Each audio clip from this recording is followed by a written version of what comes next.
something bigger than you and me. You'll train and get the skills you need to work in TV, radio, social media, film, and much more. I graduated and now am working as a director of marketing at a local radio station. My future is set. Call the Ohio Media School now and be a part of something bigger. 614-723-9675. 614-723-9675. Ladies and gentlemen, boys and girls, children of all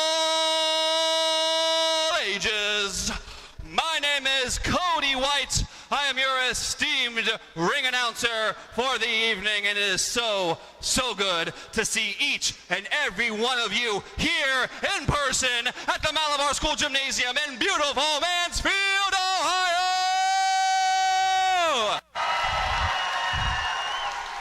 And now, in order to honor the great nation that allows us to have fantastic cards, fantastic events like the one here tonight, if you could all please rise and point your attention to the American flag for our performance of national.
Wrestling faithful, the American States Wrestling Alliance proudly brings to you ASWA Shocktober Showdown!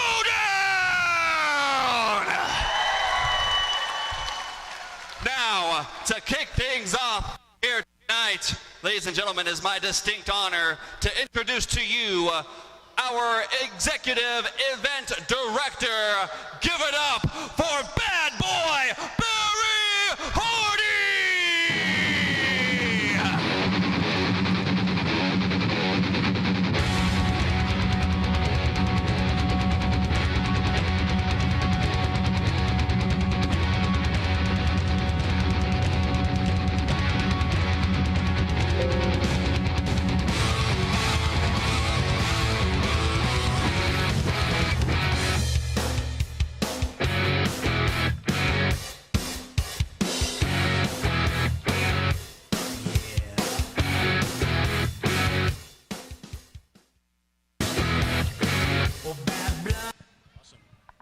All right, Mansfield, Ohio. Are we ready for some serious tag team action tonight? Tonight we crown whoever is the best twosome in ASWA, and they take them in beautiful belts and defend them as long as they can. So I'm not going to say any more. Let's rock and roll.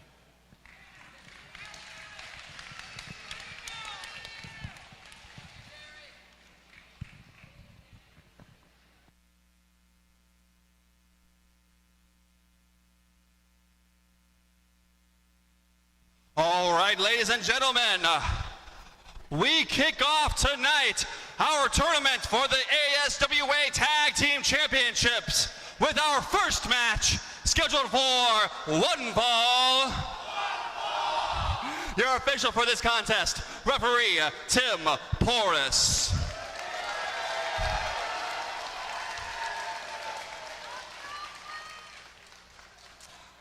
Introducing first, About to be accompanied to the ring by Wesley the Butler. From high atop Status Towers, representing the Status Symbols, they are the team of Dalton Kingsley and Axel Fury. They are Status Symbols Beta.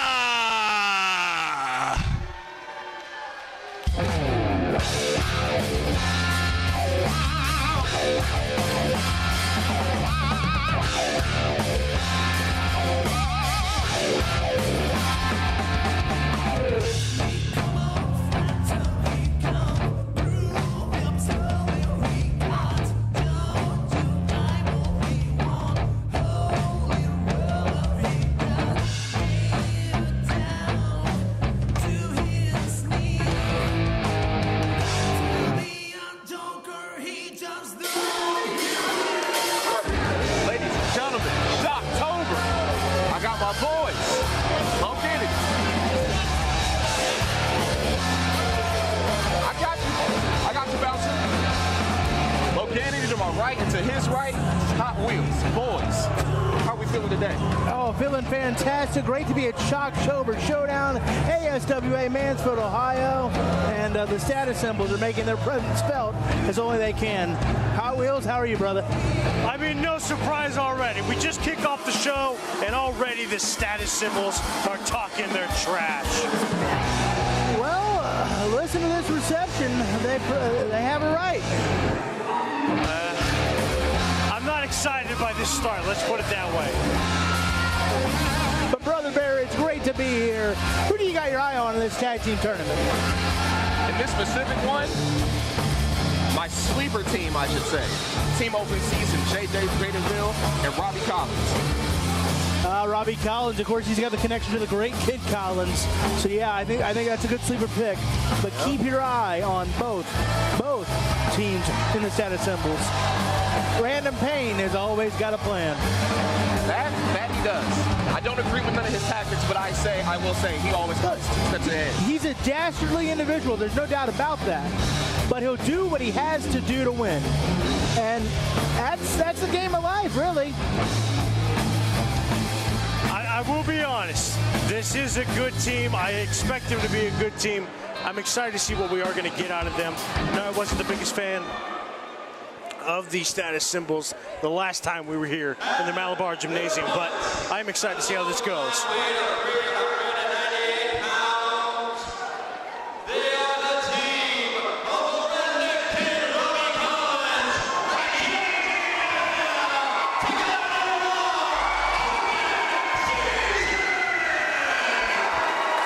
This should be everybody's wild card pick, because this is a team that up until a couple of months ago, we didn't even know was going to be in this tournament and didn't even know it was going to be a thing. It was really because at the end of the show last month, or in August, this team formed under some very controversial stipulations. And so they are probably the wild card everybody's looking forward to. Do you think any of the events from the last event will come into play tonight? And there you see him right there, the new Universal Champion, JJ DeVille, but his tag team partner, the former Universal Champion, the Redneck Kid, Robbie Collins. And of course, he has that veteran mentorship with Kid Collins. I know they're having some problems right now, but Kid Collins is legendary, and so you know he's passed that down to the Redneck Kid. I have to ask, Hot Wheels, you were there at the last event with me. Do you think this team will coexist tonight, or do you think it will be any bad blood held in Robbie Collins' mind? Any team that can coexist against Madman Fulton, I think, has a shot. So I'm saying yes. Brand new teams don't tend to work. The reality is this: the Status Symbols have the chemistry. They've been around. Random Pain has them under lock and key. We saw that when they came out here. He's not even in this match, and they were waiting on him like puppy dogs. I'm telling you, I think they've got a game plan. One of those two teams walks out with these titles tonight. Ladies and gentlemen, to catch you up to speed, last time we were all here in this one roof, there was a tournament for it to become the new ASWA Universal Champion. JJ DeVille won that tournament. Tonight, we are crowning new ASWA Tag Team Champions. And if you ask me, as I said earlier, my super pick is in that ring, Team Open Season. And you say that tag, sometimes teams like this don't work well together. Well, there's one thing that can bring that all to a head, and that's the opportunity for gold. No question about it. But gold, that desire doesn't top chemistry and familiarity. Starting off this match, we have J.J. DeVille and Dalton Kingsley. JJ's getting his crowd going.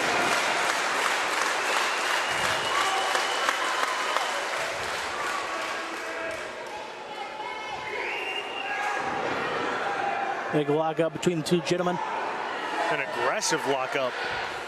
Aggressive is probably an understatement, but you can expect a whole lot of aggression out of the status symbols. If there's one thing they are, it's aggressive.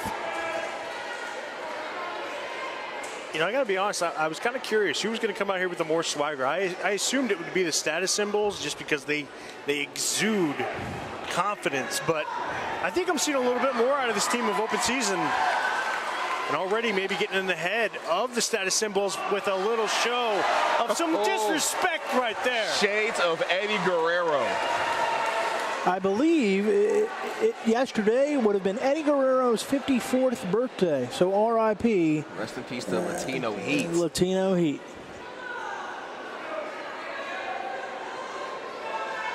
I think J.J. DeVille's getting in Kingsley's head over here.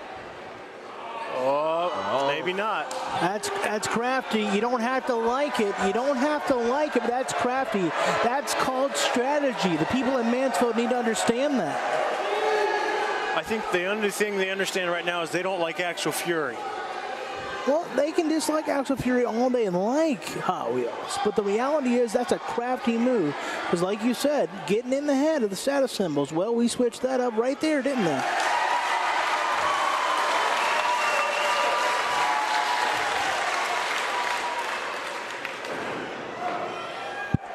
Certainly the feeling out process. Oh. The challenge is getting Actual laid Fury down. Calling out Robbie Collins. I think he's going to get his wish, too. The crowd wants to see it.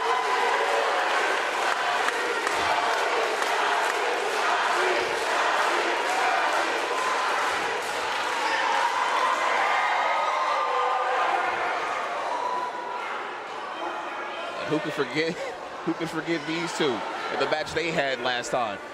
I was just about to say, if I remember correctly, these two had one of the opening matches in that Universal Championship tournament, and Robbie Collins came out on the winning side. And Actual Fury apparently has not forgotten. Well, Fury has been scouting, no doubt about it, making light work of Collins thus far. Ooh. Look at the body shots from Actual Fury. Nice European uppercut by Actual Fury. Somewhere Random Pain is certainly smiling. Axel Fury, he is behaving like a status symbol, no doubt about it. And the smile just faded. Is he tearing the shirt off? Oh, wow. Oh, this is going to be pretty, folks. This is going to hurt. Jeez. I don't know. I think he can do better. Let's see if he goes for another. You know, this is how you know that was better. This is how you know the redneck kid has got people fooled. How is that considered okay? That's pretty dastardly behavior on his part, really. You know, I have no words. That's because there's no defense for it. Nice hard kicks by J.J. DeVille in the corner.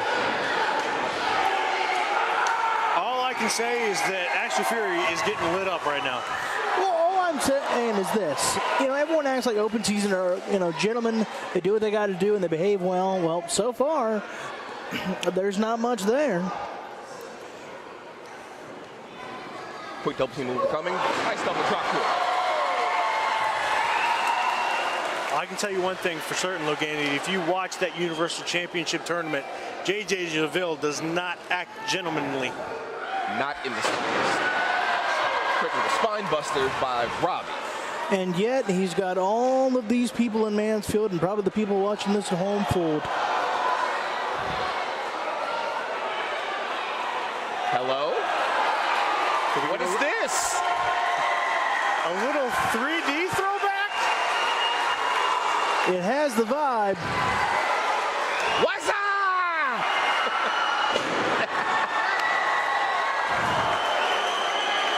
Definitely not something you want to be on the end of if you're Axel Fury, but It didn't seem too nice to be on the giving end either, I would think. I have my problems with the official for allowing such a thing to take place. Where is the control and order? This is a tag team match, not a tornado tag match. Robbie got out when he was done.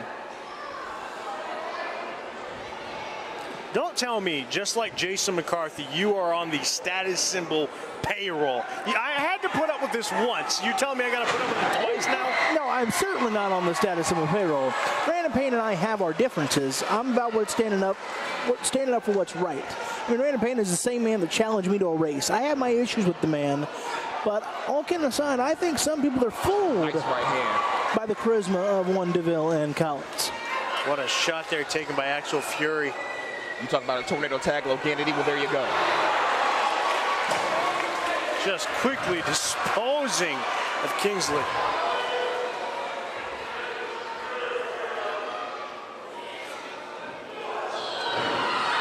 Again, where is the control from the official?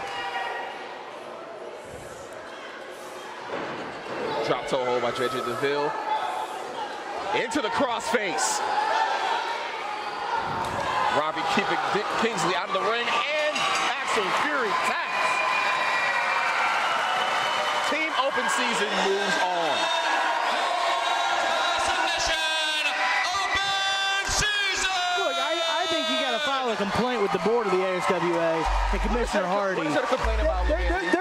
The official had no control over this match. It might as well have been a tornado He tag. had plenty of control over this match. It's just the status symbols did not know how to keep everything contained. Look, this has less control, less self-control than Britney Spears' Instagram. I don't want to hear it. Well, You and Chase, I swear. by hook or by crook, there are your winners right there, Open Season. And I gotta imagine they are probably right now the front runners for people who are probably in the driver's seat to win those tag titles. There's still one more status symbol team to worry about, so let's not get ahead of ourselves. Well, and speaking of the devil, here they come. I would watch Brandon Payne with that kendo stick. I'm certainly not going to look his way, that's for sure. He looks angry, to say the least. Who do you think's getting it? Could we be seeing some status symbol dissension? Oh, Brandon Payne wants to talk.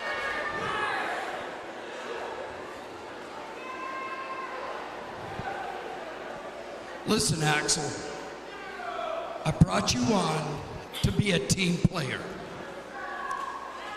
Team player. This is not about you. It's not about him. It's about us all. And you dropped the ball. Twice, might I add. And when you drop the ball with the status symbol, there's got to be a repercussion. There's got to be a lesson. And when I say a lesson, Jesus. put it on him, boys. Well, I got to say I'm a little bit surprised by this, taking it to Axel Fury. I'm not surprised, not one bit. I saw this coming. That's what you get. That's what happens. This is called leadership, gentlemen. Leaders lead by example. I think we can all agree at this table, Brandon Payne is a man of business, and when you don't handle your business, he handles you. Well, even if I may not agree with the taxes, I do have to agree with that. Leadership is tough decisions. Fury will be a better man in the long run because of this. I think the question just remains, though, what does this mean for Axel Fury and the status symbols? Well, look, we'll leave that to Brandon Payne and the powers that be. No matter what, he's going to be a better competitor. Take him to the back. Because he was taught a lesson. Grab that money. Are you kidding me? He spit the money out.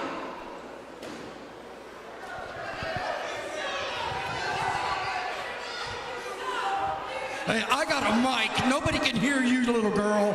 I can hear you. That's it. Brandon Payne just being all kinds of disrespectful to these fans.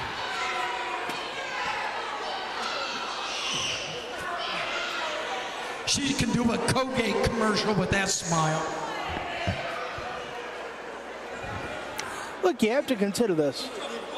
Look, you have to consider this. I have my differences with Brandon Payne. Truly, I do. We have not always clicked. But sometimes leadership is Ladies making and those gentlemen, tough I am decisions. so very sorry for that vulgar display. But as it stands, the team of the Redneck Kid, Robbie Collins, and the Universal Champion, JJ DeVille, they move on to the next round of the Tag Team Championship Tournament. And at the end of the day, that's the story. Open season advances on, and we have more matches to cover. No, the story is the referee might be on the tape. That should be the story. If the referee was on tape, why didn't the status symbols win? Because he might be on the tape of open season. Where was the control? How come open season had all the advantage? Introducing first, at a total combined weight of 473 pounds, they are the team of Micah Leonhardt and Wilbur Whitlock. Together they are Pain Train. There's a train coming through, boys. And yeah, another team that was formed just for this tournament. Micah Lionheart had his debut match last time we were here in Malabar Gymnasium. Had an ungodly opponent to go up against in form of the Living Nightmare, Jimmy Lee. Had a tall task ahead of him, but I believe that this team could be a dark horse for this tournament. Micah and his tag team partner sure coming out with all the confidence in the world. But can a team that's been thrown together haphazardly win this tournament? I don't think so. A haphazard team, any bias aside, the chemistry is so important. You know as well as I do, Brother Bear. The chemistry is so important. That takes familiarity. That takes time. And all kidding aside, with everything going on, we're coming out of the pandemic. We've had rebirth. These teams that have been thrown together, they haven't had the time and the reps to be as good as a Status Symbol or a Jimi Hendrix Experience, for that matter. A team that has a lot of time together. You can't beat that. Just as you said, chemistry will play a very big factor, which is why teams like the Status Symbols, they will prevail in these kind of situations. Well, let's see who their opponents are. At a total combined weight of 415 pounds, they are the team of Izzy Lambert and Dalton Love. Together they are Love Poison. And just like that, Michael Lionheart might have struck out twice, because this is no easy task. Look, I know for a fact Jason McCarthy loves this team. I believe it, and I do too. This is a very good team coming down the aisleway.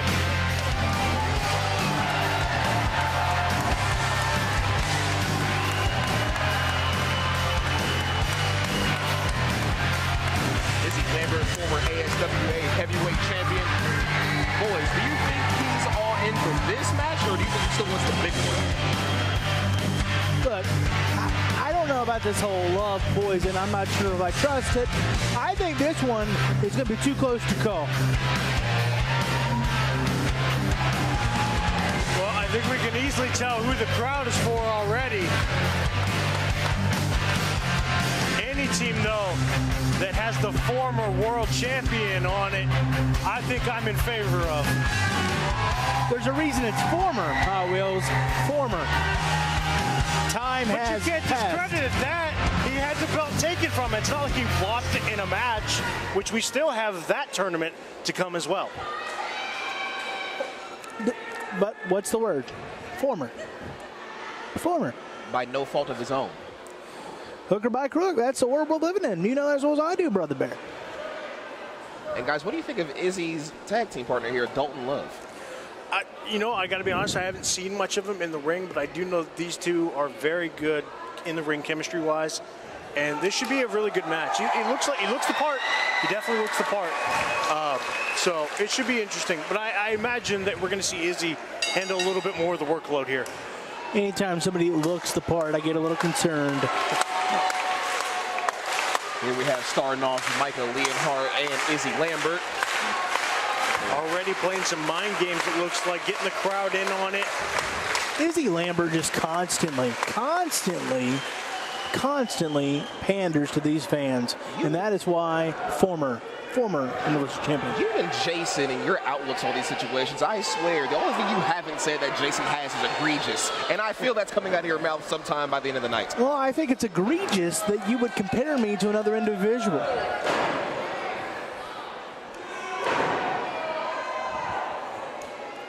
Good work of the arm by Micah Leonhardt, excuse me. But a good reversal from Izzy. How come you got his name just right? A little easier.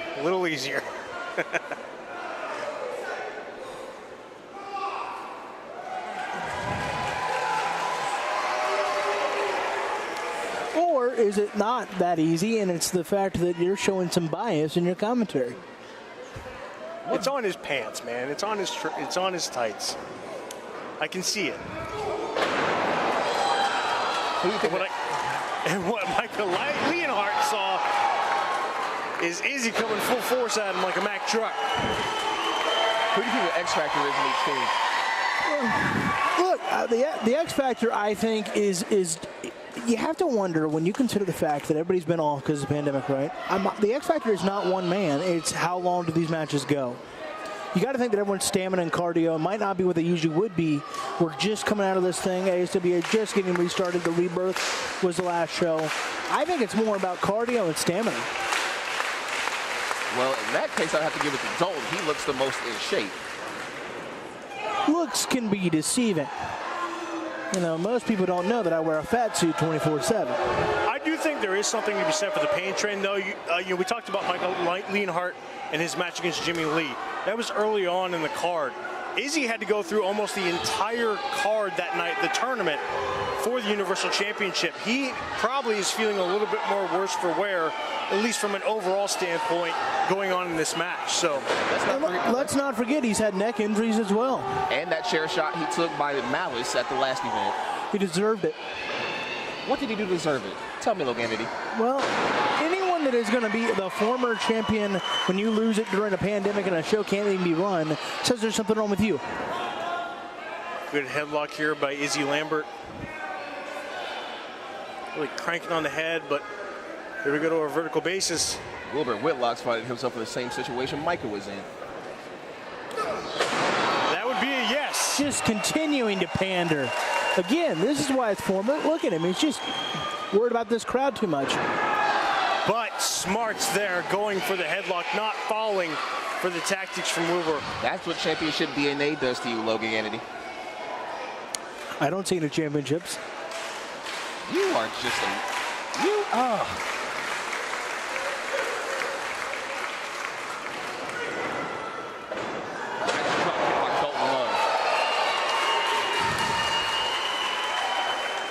Very smart wing awareness by cutting off the ring. Again, working that arm of Wilbur. But a little bit of the strength factor taking over here, backing him into the corner. And a little cheap shot, low body blow. Cheap shot. As much as I usually agree with you, Hot Wheels, I have to give with Logan on this one. That was just awareness. He had opportunity, he took it. It's ring awareness. Speaking of ring awareness. Another good jump. Uh-oh. Dalton might be in some trouble here. He didn't see the tag. Oh. What a maneuver from the pain train. And they may have taken the momentum completely back into their favor. Maybe if he spent more time in the ring and less on those tights, he would have been more aware of what was going on. I mean, we see how little time Micah takes in his ring gear, and it didn't do him any favors at Rebirth. Well, who's got the favors right now? I can promise you, it's not Mrs. Love Poison.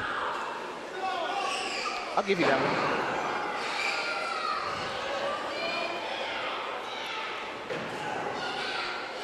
trying to slow the pace down. Not only that, picking up the aggression is Micah Leonhardt. I'm sure you two gentlemen will find some problem with that. And this is another smart tactic by Micah, keeping his back to Izzy, keeping Dalton from getting to Izzy. Did not work out that long. I stand corrected. Brother Bear, there's the lesson to be learned as we speak. And what is that lesson? Just raining down the shots on Dalton Love. Look, black shoes, basic black gear. I think he's spent more time training at the ASWA Center than Mr. Dalton, because look at those tights and look at his results. And all joking aside, like we said, he did not have the greatest showing the first time we were here at the Malabar Gymnasium. You can't hold that too much against Micah. He did have Jimmy Lee as an opponent. He did, but I'm saying, coming into this match, you know he's wanting some retribution for that. He's wanting to show that he really can make a statement here in the ASWA. I want retribution against him for making me throw up my lunch for looking at those tights. That's Dalton. Those tights need. So needless to say, you're not a fan? I just think when you're so focused on the look, it's a little too much.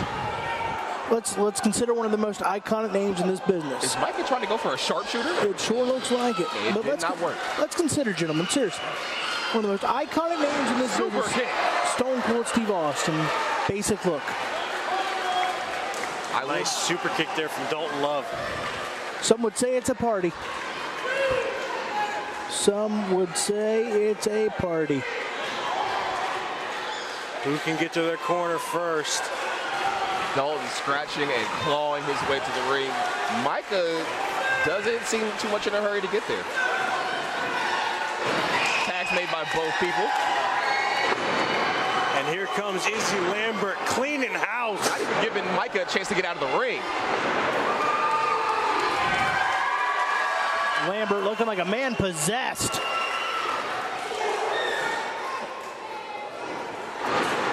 Little double time. I really thought that was it, boys. I really thought that was it. It appeared for a second the Pain Train changed conductors. I'll have to admit that. Well, it seems to me he's trying to knock him off track. Oh, Wilbur had that well scouted.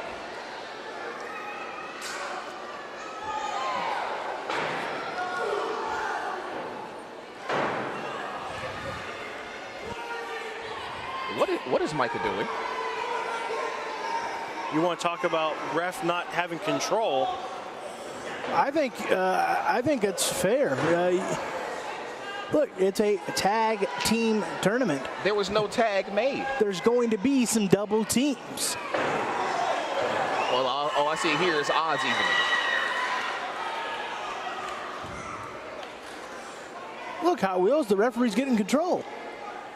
Of the wrong person.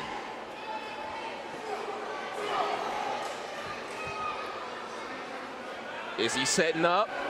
Twisted Esther. It's taking too slow to get to this pinfall. Foot was on the rope. That's great ring awareness. Michael blatantly pulled his leg. You could see it. I didn't see any of that. I will give Micah credit. That is good looking out for your team. That's great. That's great awareness. It's great awareness. I may not agree with it, but that was good looking out on your tag team partner. If Izzy's got to be careful, though. Can't have his back too far looking the wrong way against the Pain Train. Quick little roll up by Micah. His whole body's on the rope. Izzy's whole body was on the rope. What is this? The official didn't see it, Brother Bear. He was right in front of it. How did you not see it? Sometimes a ref can be caught out of position. That's the way it goes. The Pain Train just poisoned Love. once again, Izzy's quest for championship gold has gone fruitless in this tournament. His quest should change to a new barber. That hair is iconic. Why would you cut that? Some very frustrated individuals. I would be too, on both ends. Yeah, that's championship material. That's championship material. You can't blame Izzy for being frustrated, Loganity. He's been screwed out of each match he's had. Yeah, that's acting like a professional and a champion. Well, he's justifiably upset. They should have not called the match. Justifiably upset. He got stripped of his championship a couple months ago. He shouldn't have lost this match because his foot was on the rope. With that kind of behavior, he doesn't deserve a championship. Champions behave themselves in the good times and the tough, and right now he didn't do that. You have to admit that, Hot Wheels. He did not behave as he should have when it was an honest mistake from the referee. Maybe it shouldn't have happened, that's fine, but to have a tantrum.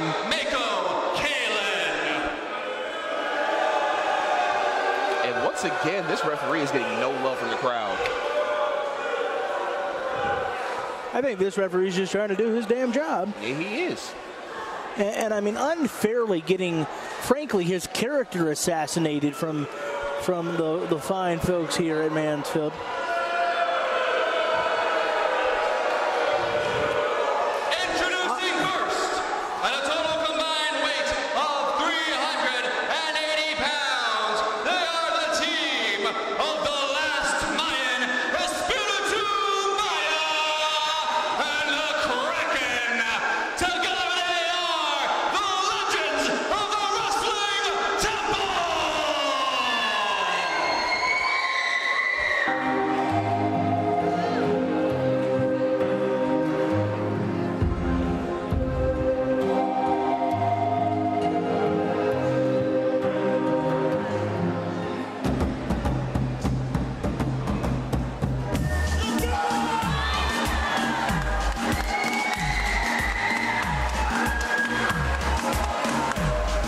Gentlemen, Espiritu Maya and the Panther.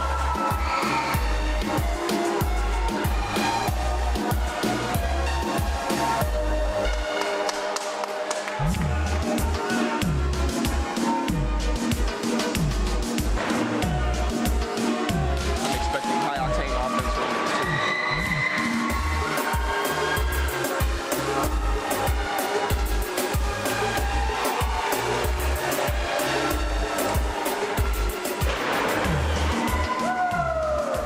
I can tell you one thing. We've had a couple of knockout, drag-out, slobber knockers, but I can tell you, I think the intensity and the high-flying ability just took to a whole new level. They are the Universal Champion, JJ DeVille, and the Redneck Kid, Robbie Collins. They are open season!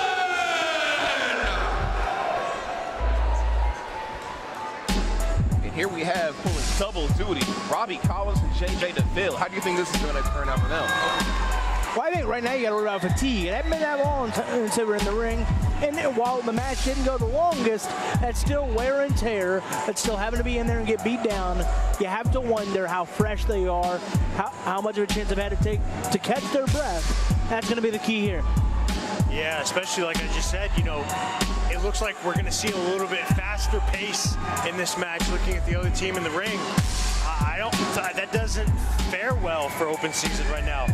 If the pace quickens, this could get very bad very quick for open season because they are gassed. They have to be. At least a little bit of the wear and tear, feeling it from that last match. Yes, we do have two former champions in Robbie Collins and JJ DeVille. So maybe they're accustomed to going long bouts, going short break.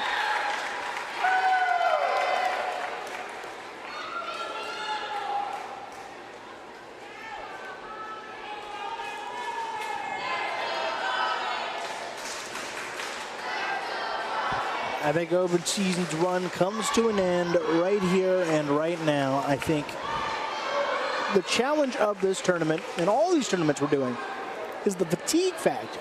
The stamina, having to do 2, 3, 4 matches in a night. It's tough to do at any time, but especially after a long layoff. You would think that. Well, some say I've never been wrong. No, some don't know anything. Look, I agreed with you once. I did. I thought I was wrong, but then I checked it out and I was right.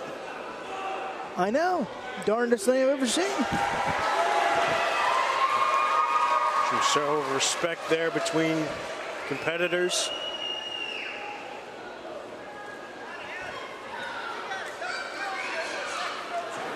Back to a tie-up.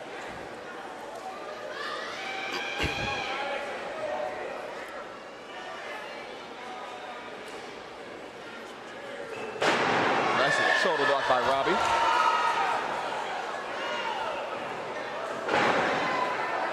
Speed and quickness here by Maya.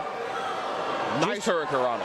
Just as you were talking about Hot Wheels, the pace is going to be at a breakneck pace during this match, and you gotta wonder how that fares for open season.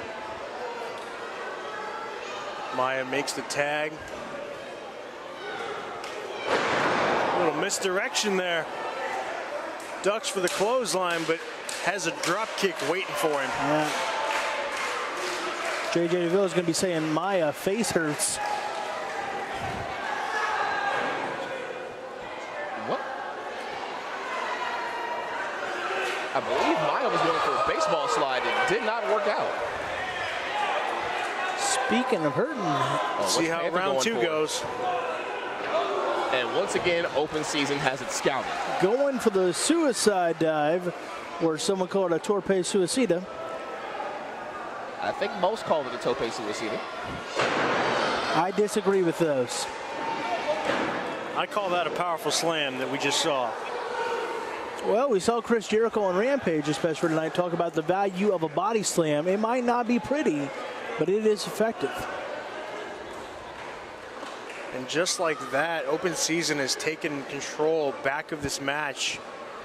And we talked about the fast pace, but looks like right now, for the most part, open season has gained control and set their own pace for this match. I mean, as former champions, they should. They know how to control a fight.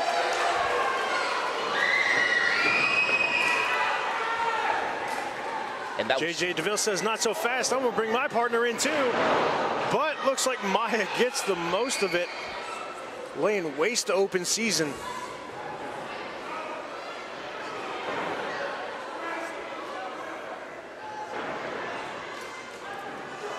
Nice enziguri.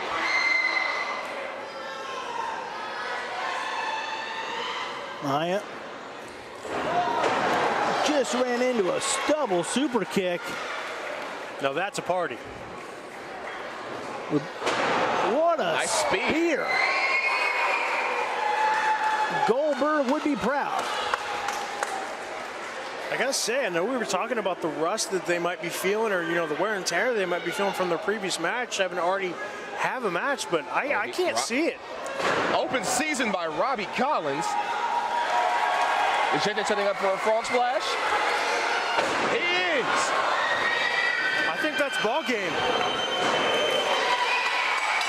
And you are right, Hot Wheels. I try to be fair here. You got to give it up to open season. They fought through any fatigue they may have had. And if anything, they looked better in the second match than they did in their first.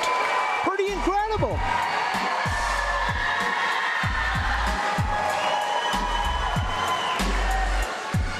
But see, it's this kind of hot dog in a grandstand, and that I don't really care for.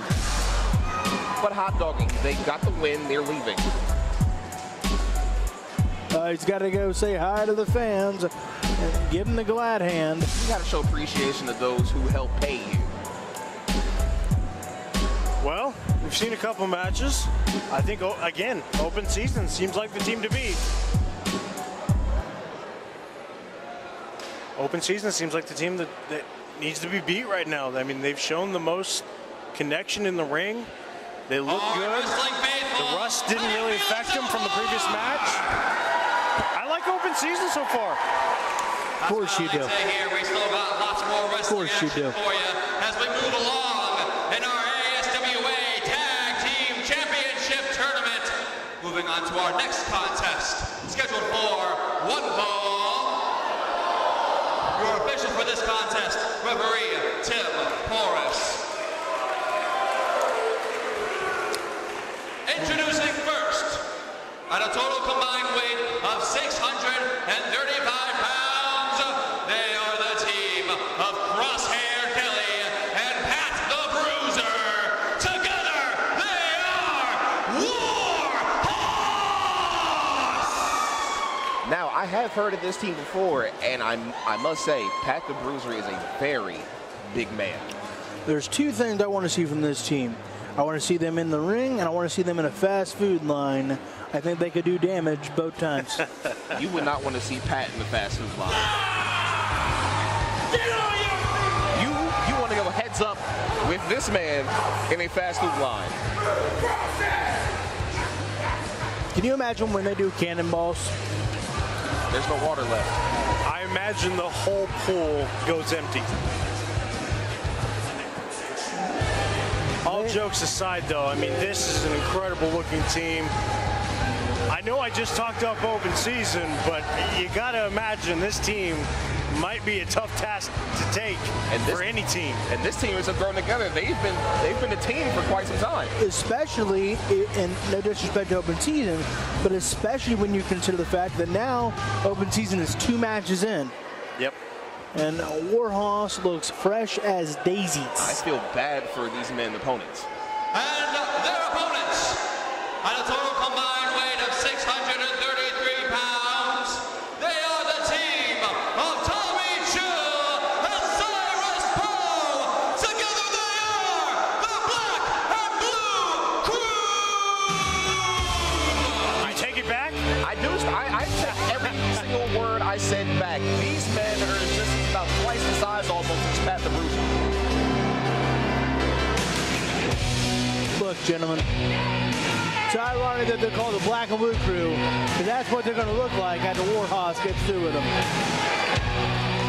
I just hope the ring can take it. I mean, that's a lot of massive man right there. That is a lot of weight. If a superplex takes place, we might make the Richter scale. Okay, Loganity, Hot Wheels. In the triple threat match in the buffet line, you have Pat the Bruiser or the Black and Blue Crew. I gotta go, Pat. Golden Corral is not ready for the kind of damage it would do. I have to agree. I have no idea who I would have in this one. I know that I like to watch it from afar. I feel like Pat would have the advantage, seeing as how he has a little more mobility on him, but Cyrus Poe looks like he can eat anybody at a house at home. All I know is I said that there were some slobber knockers at the beginning of this tournament. I think we're about to see the granddaddy of them all of slobber knockers between these two humongous teams.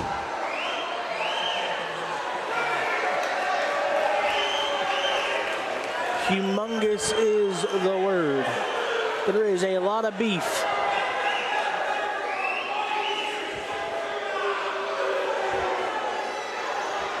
There is a lot of beef. These 4 gentlemen put protein on plates with regularity. And Crosshair Kelly showing no signs of fear to either man.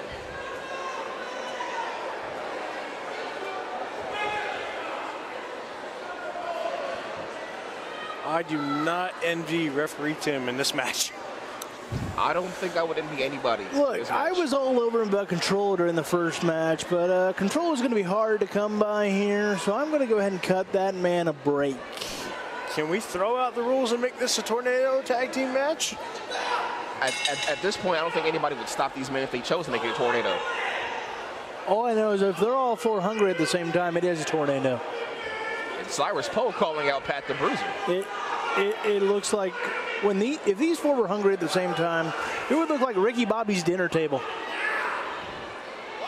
I think we're getting a body slam challenge being thrown out here, guys. This harkens you back to the days of Andre the Giant and Big John Studd. Yes, but Andre won that competition. Which one would you call Andre in this case? I'm not going to make a call here, Brother Bear. Don't seem any slamming to be going on right now.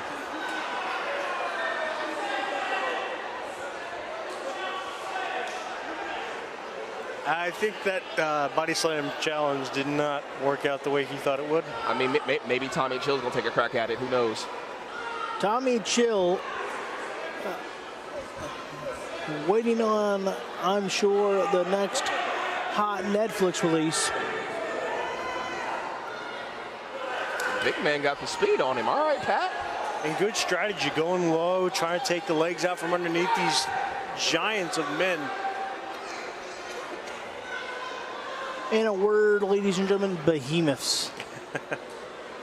That's the one I was looking for. I found all 4 of them.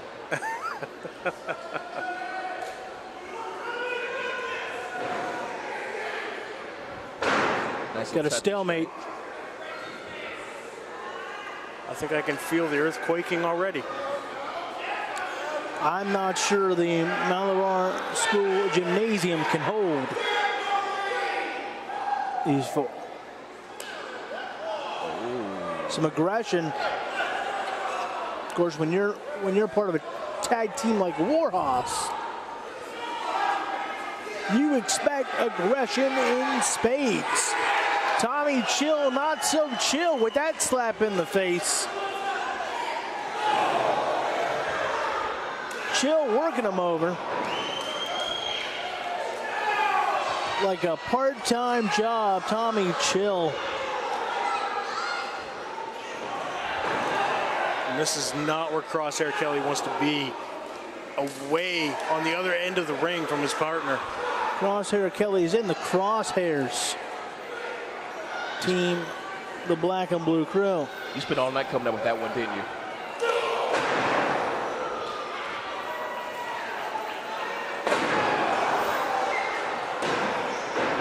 Oh, kick out at 1 by Crosshair Kelly.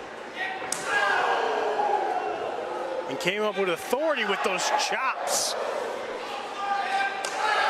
As the woos echo throughout the gymnasium, paying homage to the Nature Boy Ric Flair. Yeah, but he took a little bit too much time, kind of gloating about it, as Kelly's now stuck in the corner. I don't think Cyrus plans on letting him out anytime soon. The reports has got to get this under control. Could be a disqualification soon. Like you said before, I don't think I want to be the guy that tells them. No, I don't also want to be that guy, but I'm also not getting paid to be in the zebra stripes. Well, 1, 2, 3, not it. Are we playing a little game of nose goes, or? If that's the case, my nose is touched. I'm not going. Well, I hate to tell Pat the Bruiser, but he's it.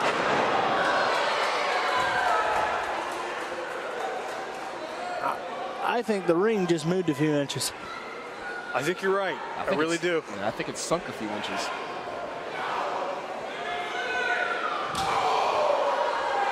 Hard shot by Tommy Chill. I'll tell you what, that last name seems to be false advertising. Why would you say that? He doesn't seem too chill to me. Everything's coming in pretty stiff. He has a very chill demeanor about him, which is what makes him dangerous in these kind of situations. It's when he's upset. It's like a locomotive on the tracks. Could we be setting up for the body slam? Oh. The big fella can't stay upright. Running senton by Tommy Chill. Pin set broken up by Crosshair Kelly. And a slap to the back of the neck.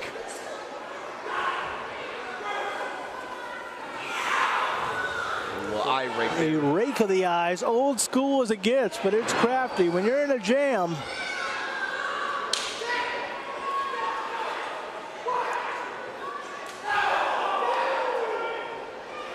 Tommy Chill's finding out the meaning of the term warhorse.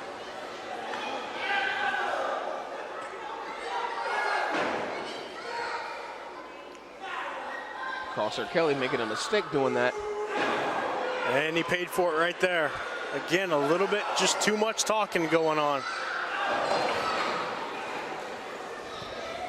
Something you can't afford to do with the black and blue crew. Mixed with the big boot, and Crosshair Kelly with a big boot of his own. Kick out at 2. Tommy Chill beginning to show some signs of wear and tear, a little fatigue. The one thing, gentlemen, about guys these size is you got to imagine their cardio isn't quite what somebody else like the Redneck Kid would be. Yes, but you also have big men like Keith Lee who can go for hours in the ring. Absolutely, there are anomalies. There is an exception to every rule.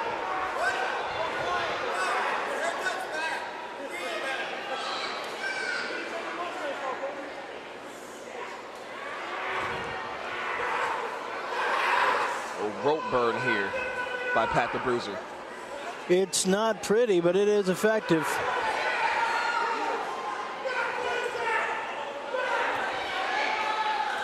And again, like we talked about, that control starting to get a little out of hand. Referee doesn't know who to stop. Well, how on earth are you going to stop these guys? Can you imagine the damage they do at Thanksgiving? The kitchen's under construction for 2 weeks after it's I guarantee you. Imagine Thanksgiving in the same house with these 4 men. It's like a pop-up KFC on Allen Creek.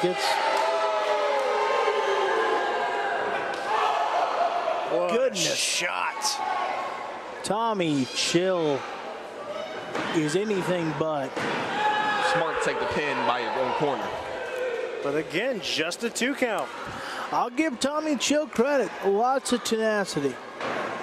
Lots of tenacity. Cyrus not taking exception to that. He didn't even budge off the apron. And that was a stiff shot.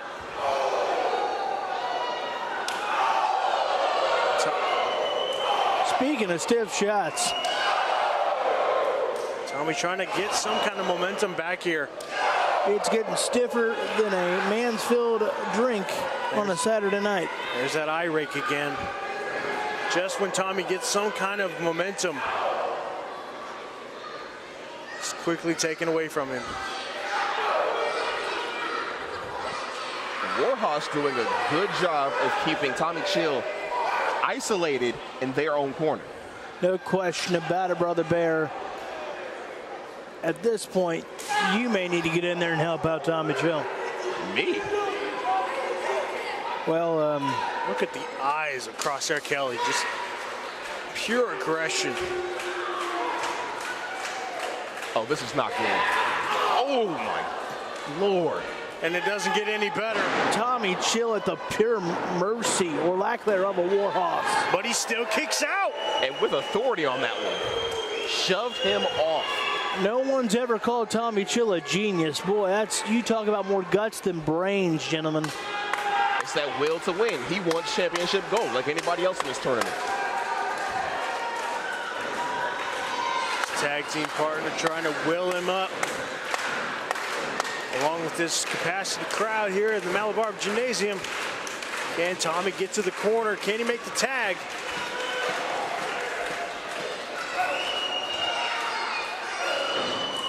If he stays in it much longer, he might be getting to the ambulance.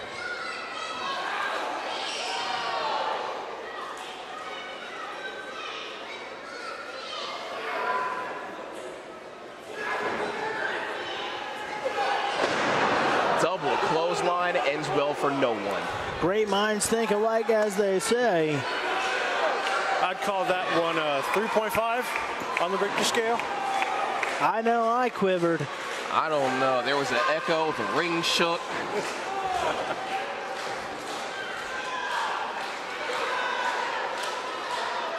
Not good for Tommy Chill, and he tags in Cyrus Poe.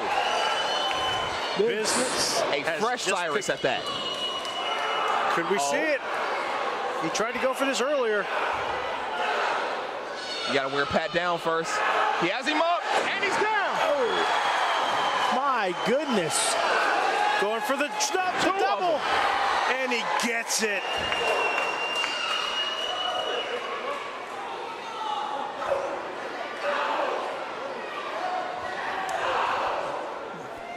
You got to give Pat some credit. Tenacity. Tenacity.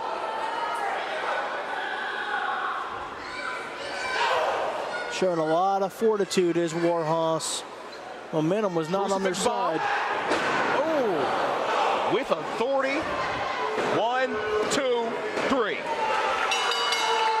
And if you had any question, folks, if the ASWA rings are the highest in quality, they just took on those 4 beefy individuals, and those rings somehow withstood it all. Warhorse might be your next tag team champions. And you see Crosshair Kelly claiming victory in this tournament, but will he be right? Well, I can tell you one thing. They just made an absolute statement with that. We're the next ASWA tag team champions. Let them know. Well, I'm inclined to believe him. I mean, after the showing they've had here tonight. I'm inclined to believe him. When he slams a table like that, I might, look, it's tough to disagree. It's tough to disagree. Looked me dead in the eye as he said it too, so I'm inclined to believe.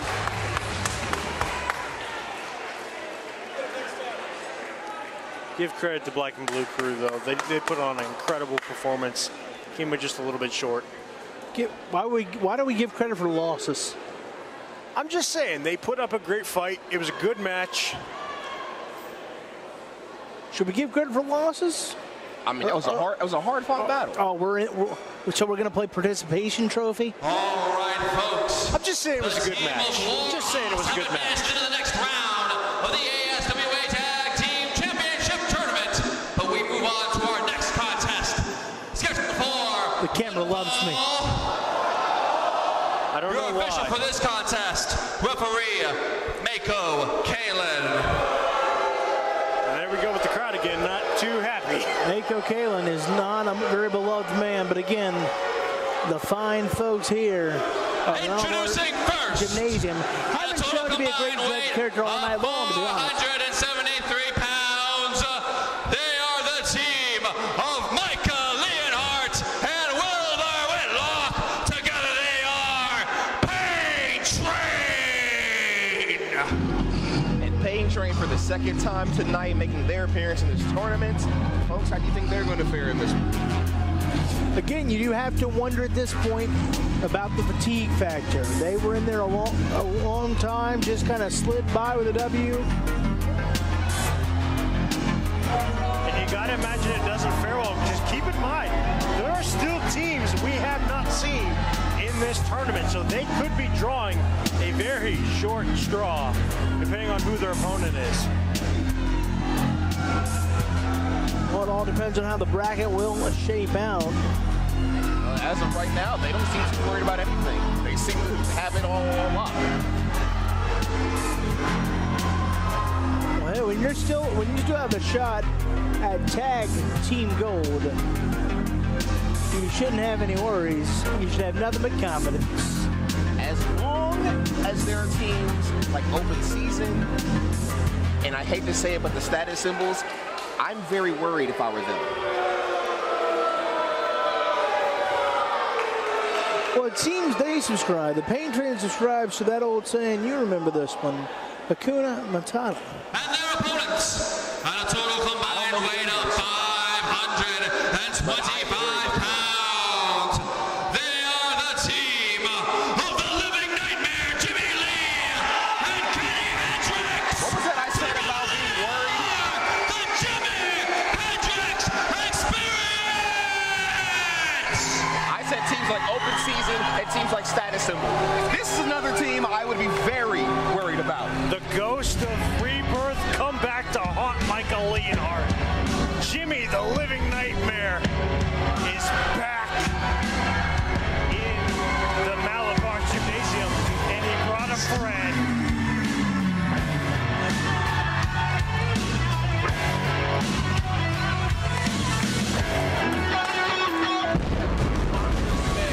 Making their way to the ring in monstrous different ways. Jimmy Knight, literally lives in these nightmares. Then you got people like Kenny Hendricks, who are just monstrous men.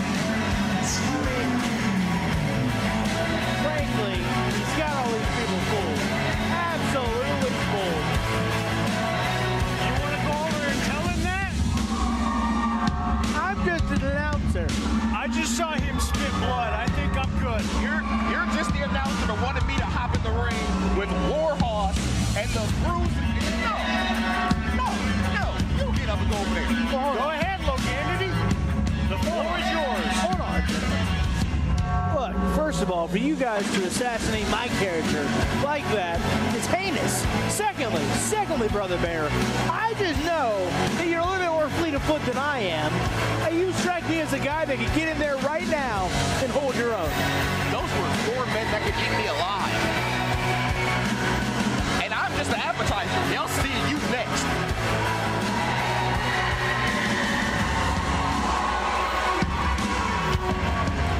Look, I will call my lawyer. I will not be harassed.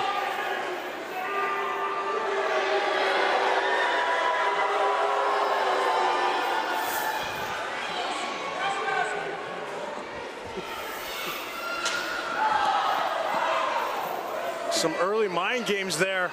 Wilbur not wanting any part of this. Look, all respect to Jimmy Lee. He's a great veteran. He's had some great matches in his illustrious, lengthy career.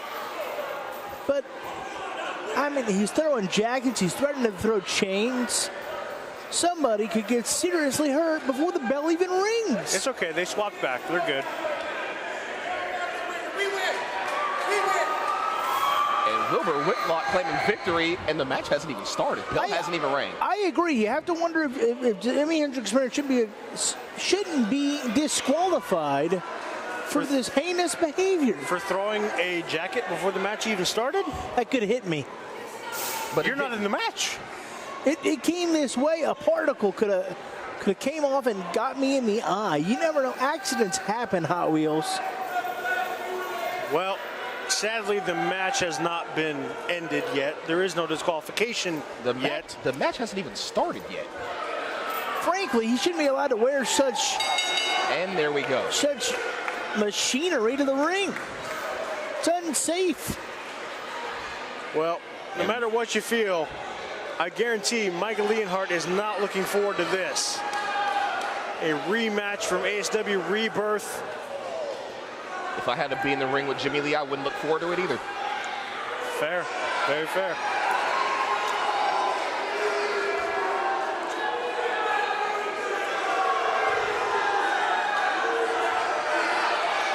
Michael better watch turning his back on Jimmy Lee like that. That could cost him big time. Well, he's trying to get the crowd to simmer down. Obviously, they paid good money, but come on, let's not distract the athletes here. He should focus on the match at hand and let the crowd talk. When you had someone screaming at you, it's tough to focus. A little old school test of strength maybe here. I know who my pick is. Oh. Because he knows he would have lost the test of strength. Crafty as it may be, that's just the truth, gentlemen. I don't think anybody's going to win this test of strength. There's no test to be had. Kenny wins hands down.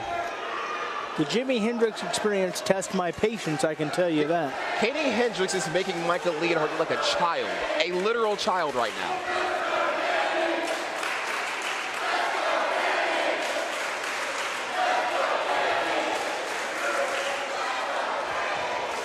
We all know there's only one Hendrix that even matters, and it's not Kenny. Well, in this match, he is the one Hendrix that matters.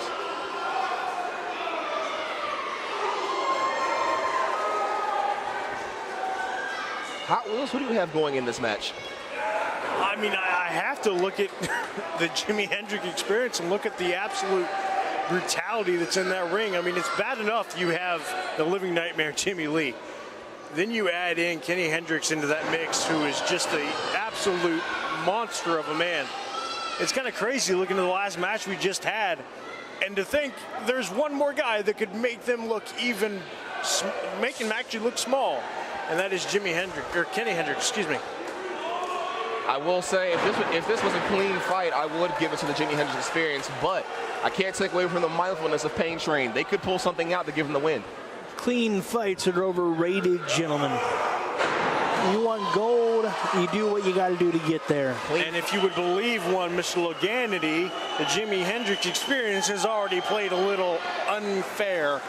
Yeah, I mean, frankly, look at the mental mindset you got to be in if you're Pain Train. You got to look out for a jacket, whatever that thing is that Jimmy Lee carries around ought to be condemned.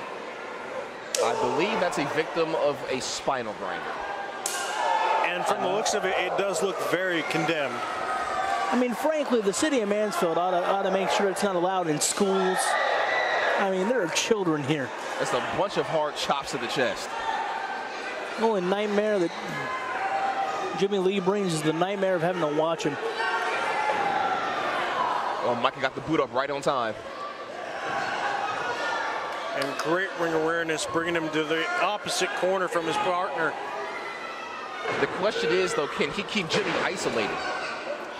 That remains to be seen, but right now they got a good shot at it. Just as I say that Jimmy Lee takes control of this match. Do you think it's a good strategy, gentlemen, to isolate Jimmy of the Jimmy Henry experience? Is there reason to believe that maybe Kenny is the one they should be trying to isolate? It is a nice strategy to keep both men isolated whenever you have the chance. Keep one monster away from the other. Key word in that being chance. Now, if I continue to see this beatdown, there's a chance I'm going to lose my lunch.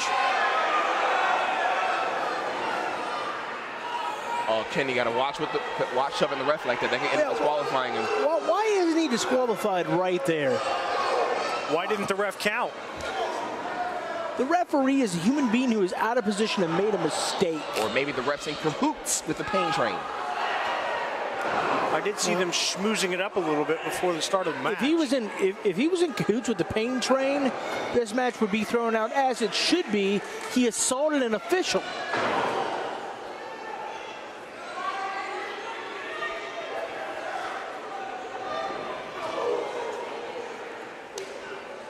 Smart, quick, fresh tags by Pain Train.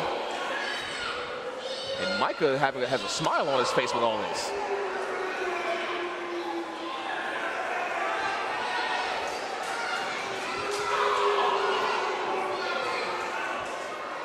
Laying in some heavy chops. Keep the big man in the corner, wear him down. Smart strategy by Michael Leonhardt. Just some aggressive shots to the midsection. Hendricks is a veteran. He's been doing this 20-plus years. Again, you got to wonder about the ring cardio condition.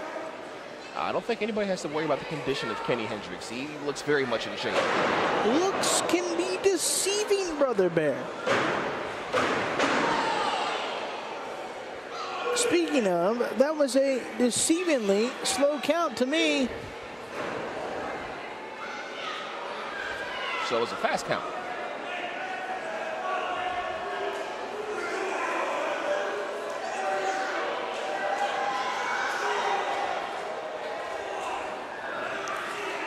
And come on, what's this?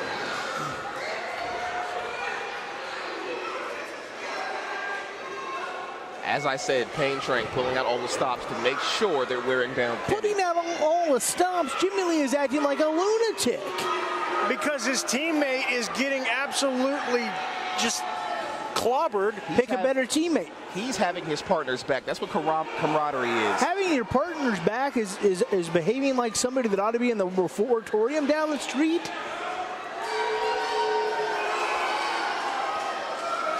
Well, as you like to said the whole night, maybe the ref should do a better job. Now I see why he gets booed every time he comes out here. Maybe the ref is human and makes a couple of subtle errors. Subtle? Look, it's like I tell Buckeye fans. If you got to complain about what officials do when a certain fumble takes place, then you probably didn't do your job. Well, let's not go down that rabbit hole, but look at this. Big miss on the splash. Tag. Jimmy coming in to clean house. Doing a fine job of it.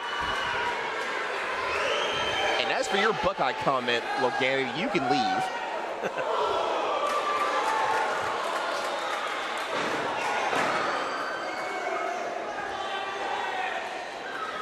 Look, no national title there to be found. That's all I'm saying. Jimmy looking for a noggin knocker. Meeting of the minds. Not a meeting I would like to attend. Especially if the meeting is in Jimmy Lee's head. Nice reversal there by Wilbur. You got to give it up to Pain Train, gentlemen. They seem to be really tacticians, strategists. You know, that as much as we don't want to necessarily applaud Garnwell usage, you have to admit it's an effective strategy. Very effective, especially when these two are your opponents. I will say Wilbur had a great strategy there, just weakening the arm a little bit on the barricade. And you see Michael Leonhardt taking full advantage and including his teammate. Trying to weaken and take away the power game of Jimmy Lee. Yep. And if you're Wilbur Whitlock and Michael Leonhardt, that's very smart strategy. If Jimmy Lee doesn't have that arm, he can't do the spinal grinder to the full effect. And Lord knows that will be a blessing to all of us. A little blessing for his opponents in the ring. I, for one, would not like to be around that man if he loses his temper. Look, I'm not sure Wilbur even needs the blessing that we're talking about here. Jimmy Lee looks to certainly be up against it. Quick little roll through by Jimmy Lee, tagging to Kenny Hendricks. Sends Micah to the ground, Wilbur to the mat. Say what you will about Kenny Hendricks, but that man is a locomotive in there. I feel like he's a locomotive anywhere he goes. You see how big this man is?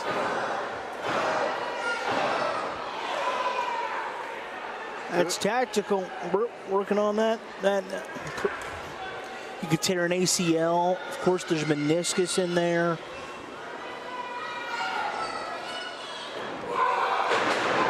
Nice scoop slam by Kenny Hendricks. 1, 2. Kick out at 2 by Wilbur Whitlock. You sound real excited, Brother Bear. We're supposed to be unbiased. I very much am unbiased. Well, I've sat with you all night. Maybe you're hearing something different. Kenny makes the tag. Where's the Living Nightmare have in store? Hopefully it's like the version of a heart attack. Referee's got to get control here. I think that might be it. 1. Jimmy Lee and Kenny Hendricks, the Jimmy Hendricks experience advance. Notice how it took a double team. Notice how that's been happening all night. Jimmy Lee, the Jimmy Hendricks experience.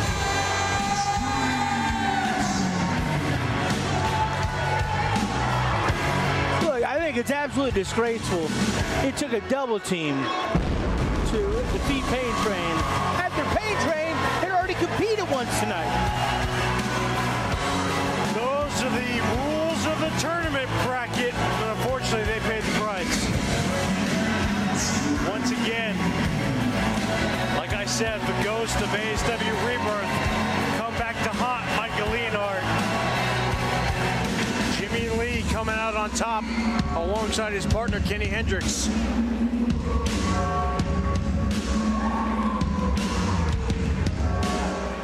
The former tag team champion is still in this match, or in this tournament. Yes, my man, Pete Ward, that's very important I get your comments because, gentlemen, you were the former ASWA tag team champions before the belts were taken away from you. Now, what is your strategy going into this tournament? What is your strategy to get you to the finals? I must ask.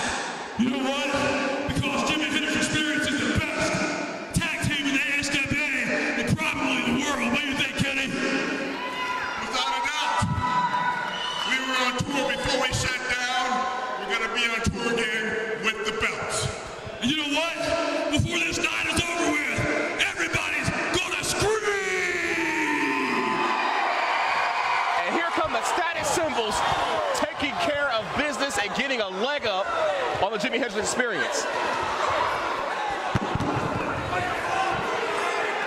Maybe, just maybe, if the Jimmy Hendricks experience weren't so busy talking, they'd have been prepared for the status symbols.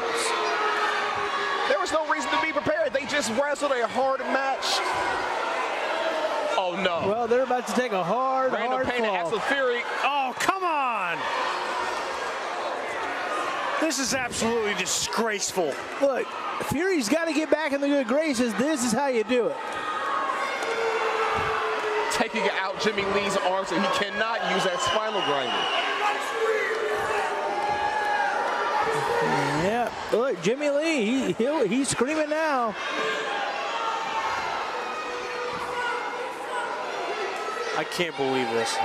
Then again, I shouldn't be surprised. This is ridiculous. I don't see why you'd be surprised in the first place. This is typical status symbol behavior. But we have to wonder, General, what does this mean for the Jimi Hendrix Experience the rest of this tournament? Jimmy Lee took an incredible amount of punishment to that left arm with that steel chair, as Mr. Hendricks points out to us. I think it's just simple. Wherever the status symbols go, trouble follows. Yeah, the trouble seems to follow for Jimmy Lee. Can you see yourself working on TV, radio, or social media? As media professionals, we make our voice heard. Call the Ohio Media School and be a part of something bigger than you and me. You'll train and get the skills you need to work in TV, radio, social media, film, and much more. I graduated and now am working as a director of marketing at a local radio station. My future is set. Call the Ohio Media School now and be a part of something bigger. 614-723-9675. 614-723-9675. Hello, my lovely Paniacs. I am just making my way around the ring. I have found another fan here at ASWA Shocktober Showdown here in Mansfield, Ohio. I'm Lady Payne, and this is Alice Williams. Have fun, everyone, and be safe. Absolutely. And how long have you been coming to the shows? I've been watching it every day, every night. Awesome. Well, that's great. And who would you say is your favorite wrestler? All of them. All of them? All of them. That's awesome. Okay, so which tag team do you want to see win tonight? Junkyard Dog. Awesome. I like it. Alrighty, Paniacs, you heard it here. I'm Lady Payne here for Score on Air Network. We will be right back. Hello, my lovely Paniacs. It's Lady Payne again for Score on Air Network. We are here at Shocktober Showdown, and I am here with two faithful fans. What's your name first? Alec. Alec? Carter. Carter. And Alec and Carter, how long have you guys been coming to the shows? This is my first time. This is your first time? Oh my gosh, that's awesome. And what do you think about it so far? I love it. You love it? That's awesome. How about you, Carter? First time. First time? What do you think about it? Awesome. Awesome. Well, you guys heard it here. All right. So who would you say is your favorite wrestler so far? Izzy. Izzy? Yeah, Izzy's awesome. How about you? I think it. Random Pain? Yeah. Random Pain, really? Ooh, awesome. You guys heard it here. We have our first interview with a Paniac, I guess, here on Score on Air Network, and I am Lady Payne. We will be right back. If you've ever dreamed of a career in the sports production industry, your dream could come true. The Ohio Media School is enrolling their next sports emphasis class soon. You'll learn about all the different aspects of what goes into the broadcast that you watch or listen to. Go from behind the scenes to the front of the camera. You'll also get hands-on opportunities to practice your skills through the Score on Air Network. Call the Ohio Media School at 614-655-5250 or visit beonair.com/Columbus. Do you like movies? I love movies. You like action movies? I love action movies. You guys like movies? Did you know that yours truly and many other ASWA wrestlers are in a movie coming out? Escape from Death Block 13 comes out on DVD and Blu-ray in November and is limited theater release right now. So you'll see me and Kenny Hendricks, Kid Collins, Robbie Collins, JJ DeVille, Izzy Lambert, and a whole bunch of other ASWA stars in Escape from Death Block 13. What do you think of that, Cody White? I think that sounds awesome. Ladies and gentlemen, Escape from Death Block 13 is the action movie of the year. And you'll see the stars of the ASWA on the silver screen, including the Living Nightmare. And you'll see screams all night long, Cody White.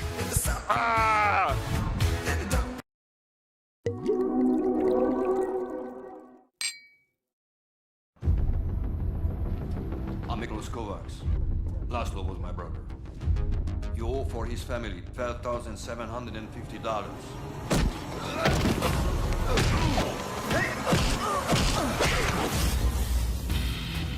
Assault, attempted murder, extortion charges. That judge is gonna throw the book at you. We could use your help. What do you want from me?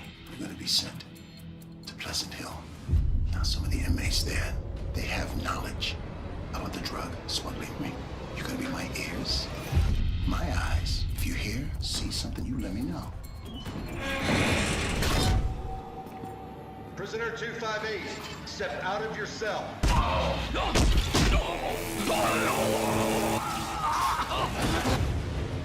You've been here like what, 21 hours? You already thinking about escaping? We're gonna fight back. Get back, Noir. Get back, Come on, let's go this way. I want them dead. Finish the job. Who's he working for? FBI? DEA?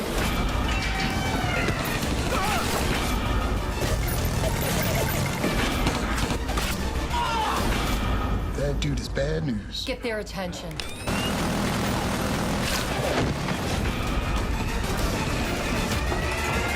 Life's out of control.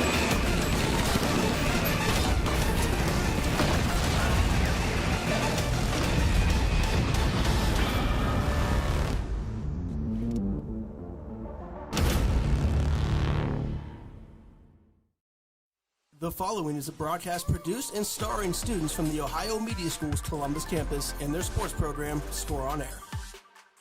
Who's ready for the second half of ASWA Shocktober Showdown? Who's ready to crown new ASWA Tag Team Champions? Let me hear you! I love it. I love it. I love your energy. Y'all are on my level right now. I'm feeling the vibes. I'm here for it. And we are not going to go without any further delay, folks. It's time to move on to our next contest, scheduled for one fall. And your official for this contest, referee Michael Sandy.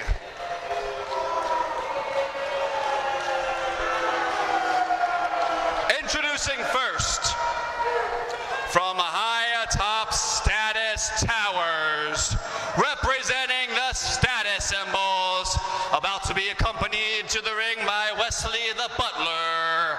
They are Random Pain and the Bouncer. Together they are Status Symbols Alpha. Status symbols.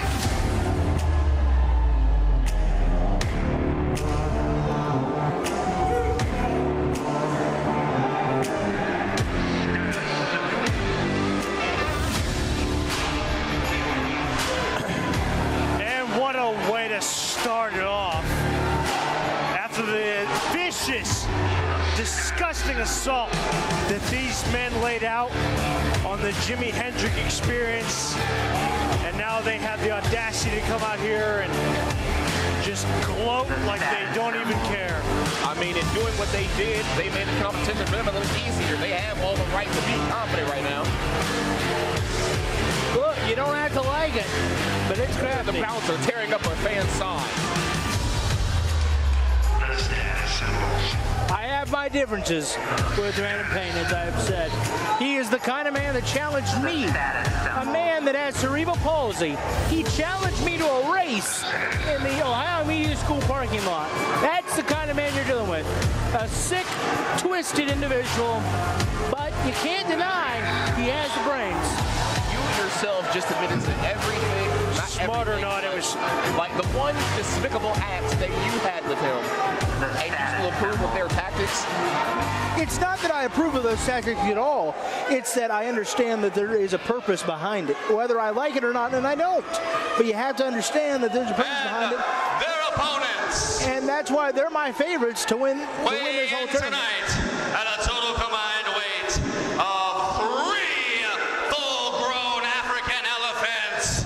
They are the team of Papa Dingo and Tanu. Together they are the Kibuku Warriors. Well, they were so worried about the Jimi Hendrix experience, but I would say that they are definitely going to have to be worried about what they're about to experience next. I'm convinced for this whole tournament, they found the biggest men possible just to go at each other.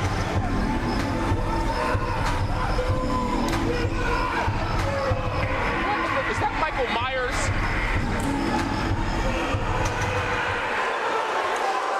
And it looks like the Kaboka Warriors have enlisted the help of Michael. No, I think the status symbols invested in that.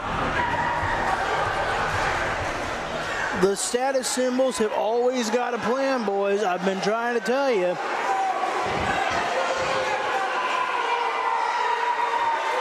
Well, I don't think that fazed them very much, and if anything, I'm sure that just kind of made them mad. Well, look, the Kaboka Warriors. You know, Kaboka, that translates in certain translations to hippo.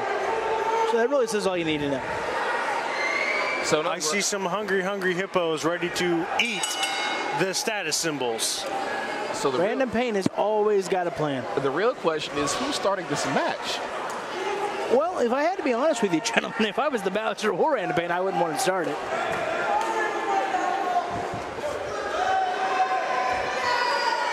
I don't think either of them want to start the match. So, Legandity, tell me, who do you have in the buffet line? Tanu or Cyrus Poe from the Black and Blue crew?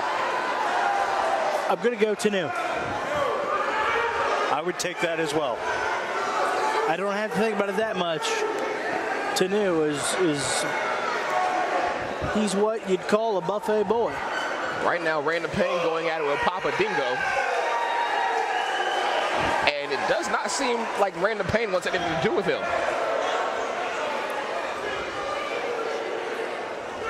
Look, Brandon Payne's been at this a long time. There's those older injuries can creep up on you at the worst moments. And I think that's what's happened here.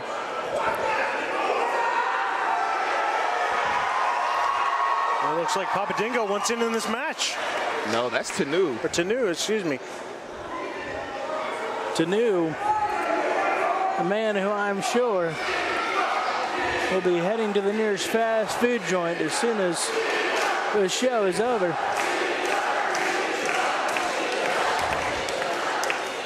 The bouncer doesn't want to hear to these fans. The bouncer does not want any parts of Tanu.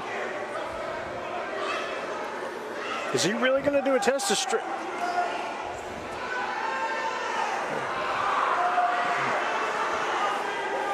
I don't think this is a smart strategy on the place of bouncer. I have to agree with you. You know, we've clashed some, Brother Bear. But why would you want to make Tanu angry? I think he lost all feeling in his shoulders. And just got a concussion. And now has angina. And the bouncer is getting bounced around like he's in a bounce house. Brandon Payne does not want in at all.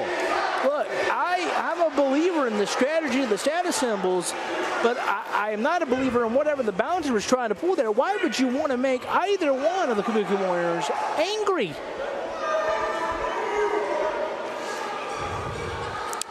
Brandon Payne seems to be having an issue with the bouncer right now. Now he's going to have an issue with Tanu.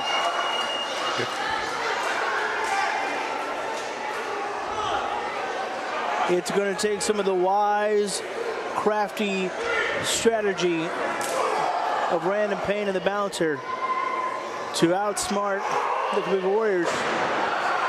Body slam. I give bouncer credit where it's due. He took that clothesline like a champ. And here comes Papa Dingo. Papa Dingo, and Papa looks hungry.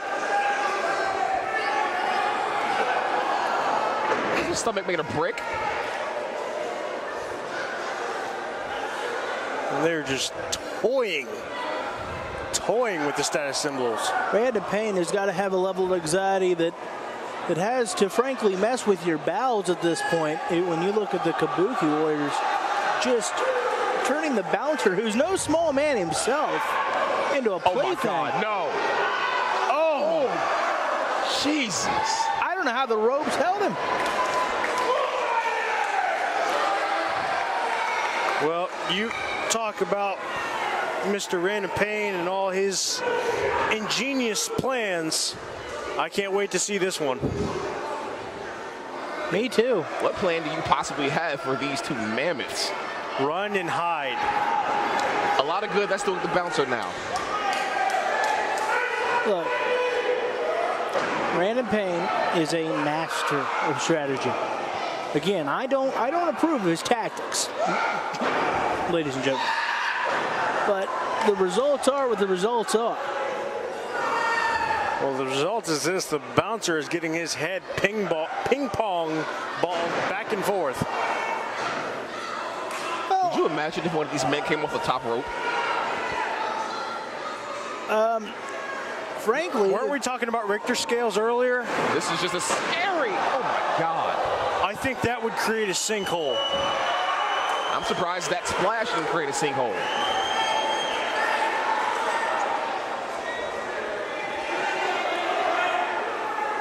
That wasn't smart. Certainly, there is panic in the pain in the face of Random Payne. Pardon me. The bouncer's punching having no effect on Tanu.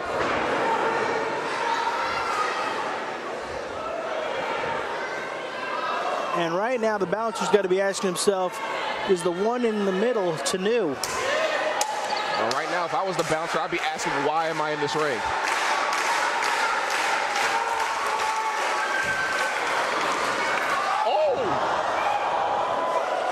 The bouncer may have saved, and I don't mean to be hyperbole here, folks, his own life. I think the ring almost fell over. By avoiding. But you gotta wonder, is this a smart move? I understand he's got the upper hand, but should he not tag his partner in? Well, quite honestly, if I'm the bouncer, I don't think there's no point in tagging Random Payne. And Random Payne just tag right back out again. That's also a fair point, but there is that tag, High Wheels. And Random Payne puts a boot right to the midsection. And he brings that elbow. He's going to give him a shoulder thrust, another one. Well, give the bouncer some credit. He's bought the status symbols possibly some momentum here, as they finally have gotten the Kabuki Warriors down to the ground, down to the mat. And Random Payne is not so random with his kicks, if you catch my drift. He went a little, I believe in the restaurant business, they call it south of the border style. But how much longer can he keep Tanu down?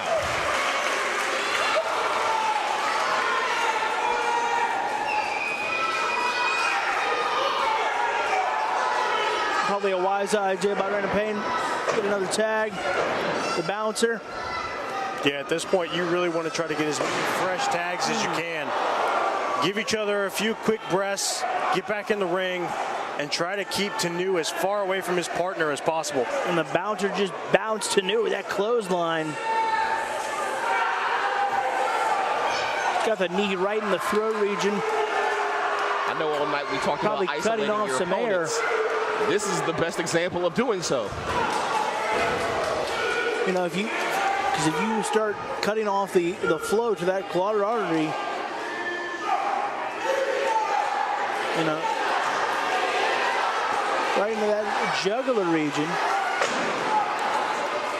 I don't care how tough the Kabuki Warriors are. You're not going to move if you can't breathe and think. Well, if I'm the Kabuki Warriors, there's not really a lot of thinking that needs to be done, aside from beat the crap out of Random Payne and the bouncer. I don't know how much those shots are working for Random Payne, and wisely making the tag and getting out of there as quickly as possible. Honestly, if I'm the bouncer, I'm going back in the locker room. There is no need for this. The scream Tanu just let out was blood curling. There are two kinds of people you never hit in the head: Samoans and African warriors. It has no effect on those people. I think that did damage to Tanu. I don't know. It looks like maybe did a little damage to himself, or either that or he's just shaking off the cobwebs, but smart thing for Tanu right now is to get the Papa Dingo. Papa Dingo may be moving the ring as he bounces up and down. And there's no May. It definitely is.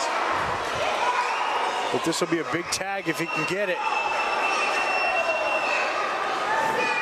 He's been on that apron. There's the tag to Randall Payne. There's the tag to Papa Dingo. Dingo Payne. Your winner is Dingo. Papa Dingo. Smart move by Randall Payne. He's a legal man and he rolls out the ring.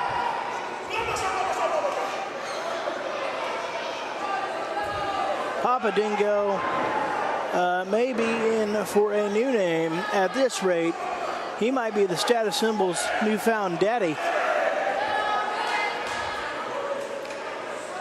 And Dingo was his name-o. And Dingo was his name-o.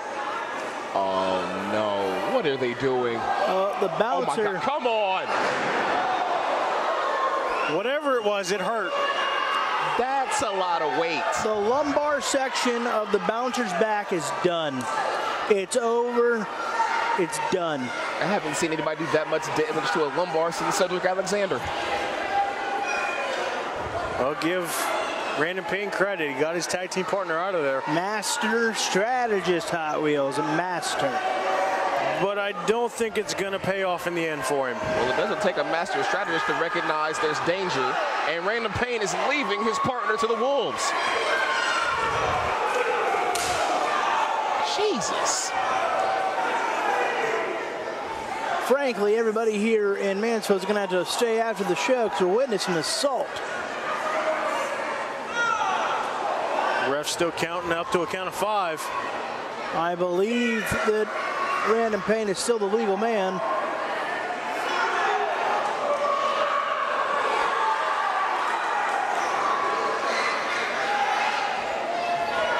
What is...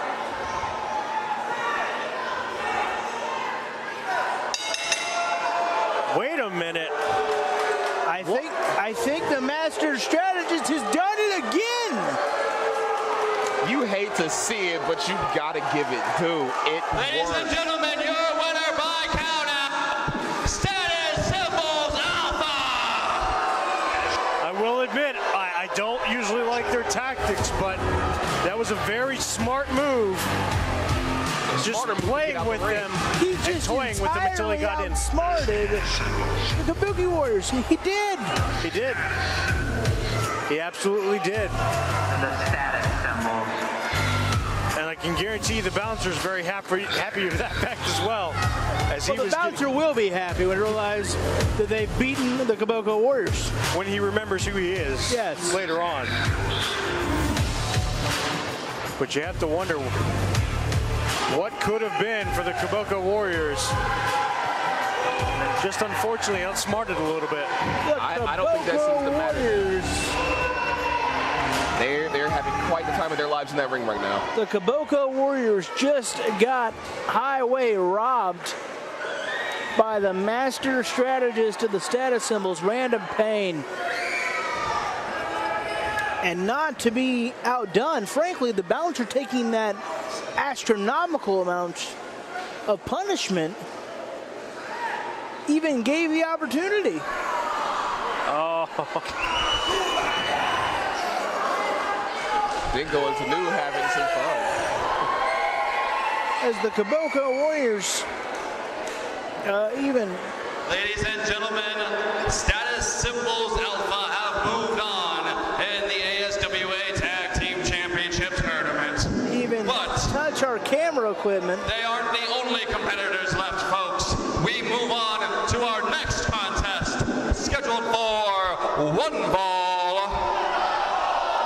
Your official for this contest, referee Tim Porras.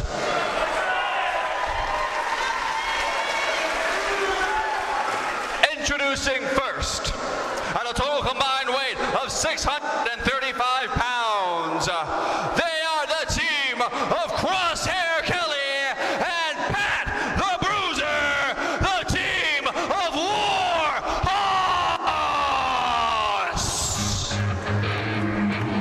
Warhorse back out for their second match of the night. How do you see this one going?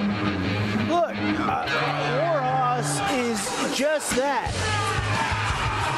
Absolute mountains. I'm confused. Did they change gear? They've changed their gear even. New round, new mindset, new gear. Could be a good day for the Warhorse. Well, if you're that accustomed to war, it would make sense to have two different things of gear.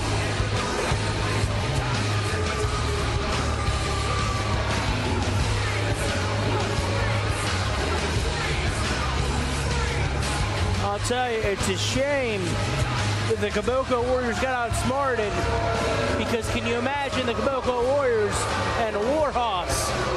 You know, it's funny, just as they announced as Warhorse was coming out, I had that same exact thought of, we thought the Black and Blue crew was just gigantic in the ring with Warhorse. I would have loved to see that match. And 98 pounds, they are the team of the ASWA Universal Champion, J.J. DeVille, and the Redneck Kid, Robbie Collins. Together they are Open Season! That being said, doesn't look like Warhorse is getting off too easy, as Open Season is their next opponent. But Open Season's had to compete 3 times tonight.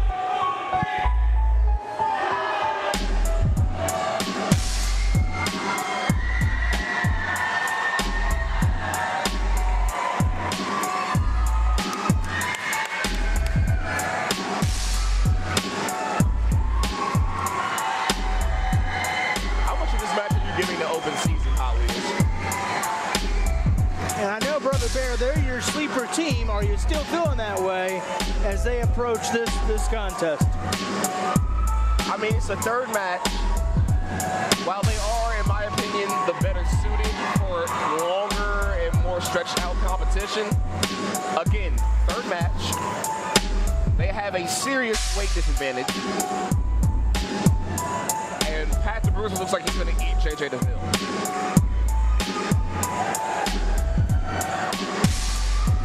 I was expecting to see Pat at the concession stand during intermission eating all the hot dogs. No wonder why I didn't get one.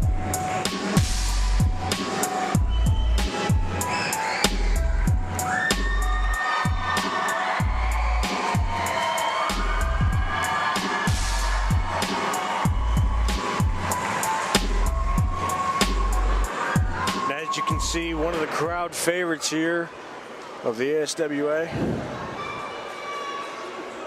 This should be a good match. Two very good teams. Team Open Season's going to have to use their agility and quickness to get around these two. A lot of good that does right now, though. I don't think they utilized it very well. You want to talk about quickness? The assault the Warhorse is putting on Open Season is quick. This would be a good time for you, Logan Addict, to say, you know, where's the control? I feel so much control. You really are something else. You really are something else. Well, that Loganity, it's not just a gimmick. It's a way of life. It's a way of madness is what it is. As you can see, Warhorse taking full advantage of the advantage they got early on with that attack on Open Season. Crosshair Kelly just taking his time. J.J. DeVille trying to mount a comeback here. Get some momentum back in favor. Try as he might want to try to get the license plate to the truck that just ran him over. And here comes the semi. Kick out at 2 by J.J. DeVille. I hope he got the insurance. It doesn't matter if it's State Farm, Allstate, whatever it may be. I myself have Geico. Well, he could save himself 15 minutes of punishment by forfeiting this match. Well, he just lost 15 ribs with Pat the Bruiser stepping on his. Again, like you guys talked about earlier, Open Season has already had a couple matches under their belt. This is Warhorse's second match, albeit a grueling match against the Black and Blue crew, but they still are the fresher team, and after already getting an advantage early on, you gotta wonder how much punishment can Open Season take. And Pat the Bruiser using a new form of joint manipulation, stepping on the ankle of JJ DeVille, preventing him from hitting that frog splash later on. And Crosshair Kelly continuing. We're at Shocktober Showdown, and it's fitting because JJ DeVille is screaming like he's in a Halloween movie. Well, this is a horror show. Look at the limb manipulation from Crosshair Kelly. Pete Dunne somewhere would be so proud. I mean, he has every body part, no pun intended, in his crosshairs, and he is taking advantage of every single second of it.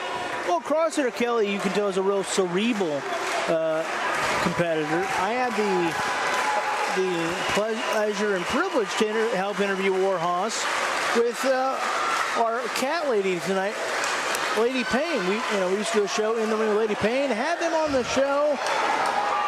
They are as bright as they are big.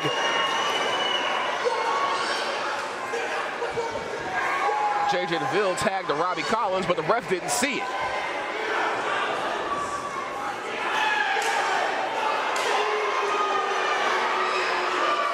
And if the ref didn't see it, Brother Fair, well, that's the way it is.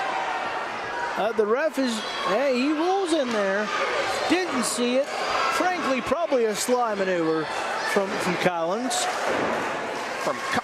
You didn't see Pat hop in the ring before that happened? I didn't witness any of that. What do you have glasses for, man? Because I look so damn good in them, thank you. And you can't see anything with them.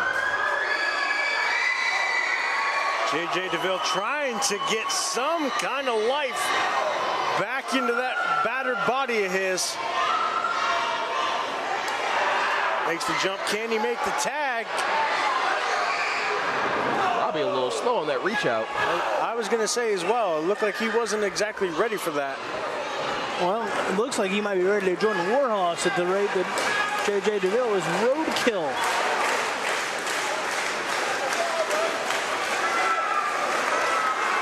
It's a sly maneuver. Crosshair Kelly. You don't have to like it. Hey, the official's doing his best.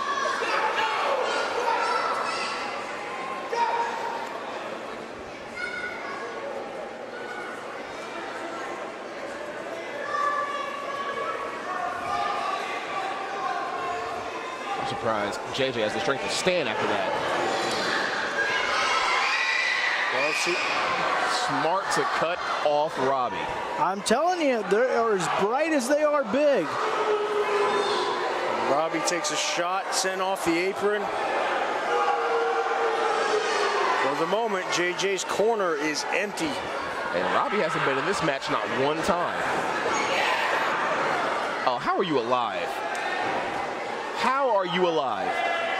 That man is well above 300 pounds, and he just stepped on your windpipe. Crowd here in the Malabar Gymnasium trying to will JJ DeVille to his corner, to his feet. Try as you might, I think it's going to be futile for JJ DeVille. He better thank his lucky stars that his Universal Championship is on the line. Nice sunset flip. This does not look good. Oh.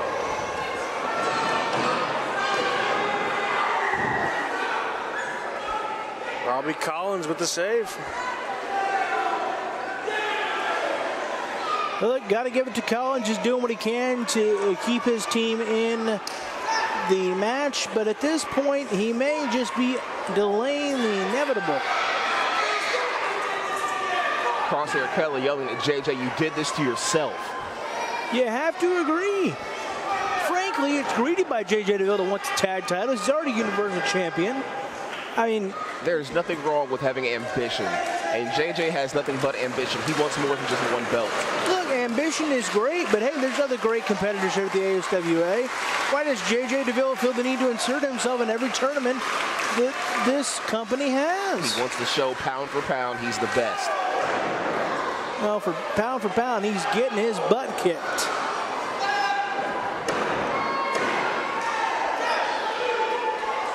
Still just a 2 count, though.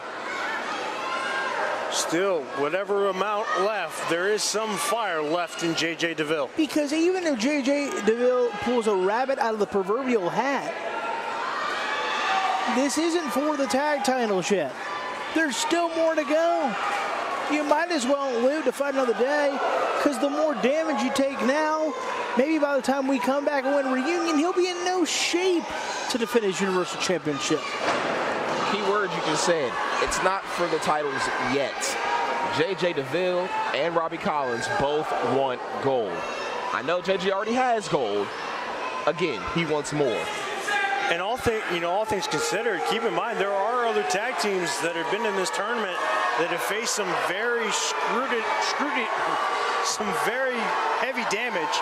That being the Jimi Hendrix Experience, who took a vicious assault from the status symbols. I agree. I think Jimmy Lee should be on his way to the nearest hospital. Ooh, hard shot by Crosshair Kelly. And Robbie Collins struggling to get back up to the corner, and he's yet to be in this match.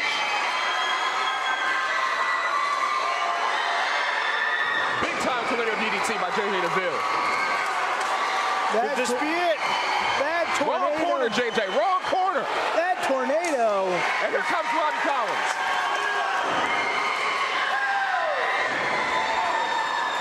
Drop kick apiece for Pat and Crosshair Kelly. Super kick apiece. The redneck kid looking like the wild kid. Big time coming out of the blocks.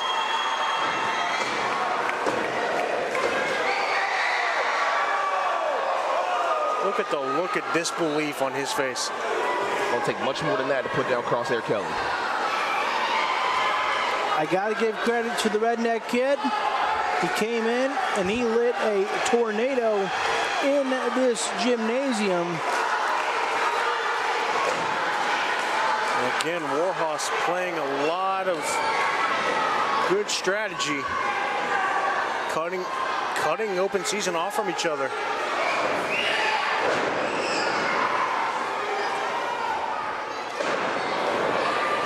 Nice three-piece combination. And JJ with the save. They might do the biggest sentons I've ever seen. No, biggest senton was earlier tonight by Tommy Chill. To be honest, I don't even think JJ got the save. I think that the redneck kid just kind of kicked out. JJ was a little late on the save, but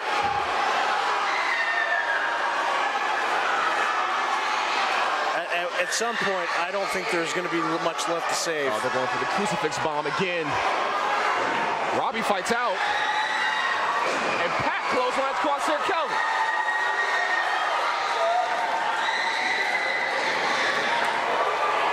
Pat sent flying out the ring. Robbie Collins follows.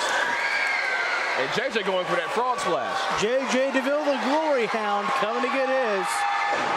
The frog splash! 1, 2, 3. Ladies and gentlemen, your winners, open season! You gotta give them credit. They hung in there, they weathered the storm, and it was open season for the Warhorse. Now, how would this go for them in their fourth fight? 3 fights in, all 3 of them wars. Look, open season is done. Even though they won this match, because J.J. DeVille continues to be a glory hound and a hot dog or a grandstander, there's no way they can win this tournament. Too much damage has been done.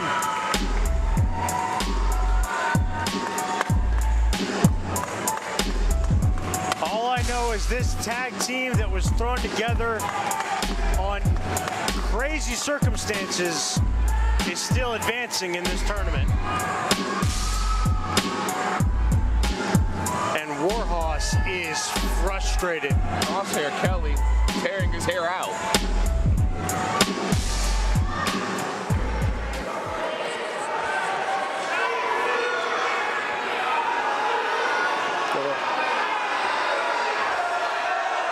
If you're Warhorse right now, how are you feeling? You're feeling like you got absolutely cheated. Because again, the official seemed to be in the pocket of open season. What is with you with the officials being in the pockets of the wrong team? Look, I'm going based on what I observe. But here's a better question, gentlemen. Seriously. Is there any way open season can survive this tournament after the damage they've just taken? All I know is that that proclamation that Crosshair Kelly laid out to us a little bit earlier, unfortunately, is not going to come true today. It's fair, but again, can open season find a way when you consider all the damage they've taken? It remains to be seen. I don't think so. It definitely remains to be seen, like we said. And they will take on the winners of our next contest, who is also scheduled for one fall. You know who's pretty fresh? Your official for this contest, referee Michael Team Sandy. Alpha. Keep your eye on Team Alpha. That's true. Introducing first, representing the status symbols, about to be led to the ring by Wesley the Butler. They are the team of Random Pain and the Bouncer. They are Status Symbols Alpha. Speaking of, well, once again, you speak of the devil, and here they come.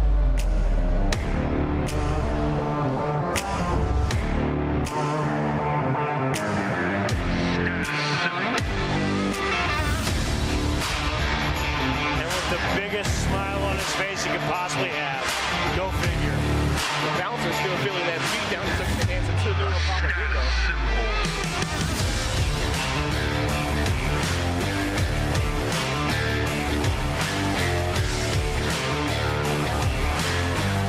The status symbol. Look, gentlemen, you saw the smile on Random Pain's face. He's got another plan. To be fair, he said that about the Kamoko Warriors, and he had one. The status symbol. I can't say anything about that one.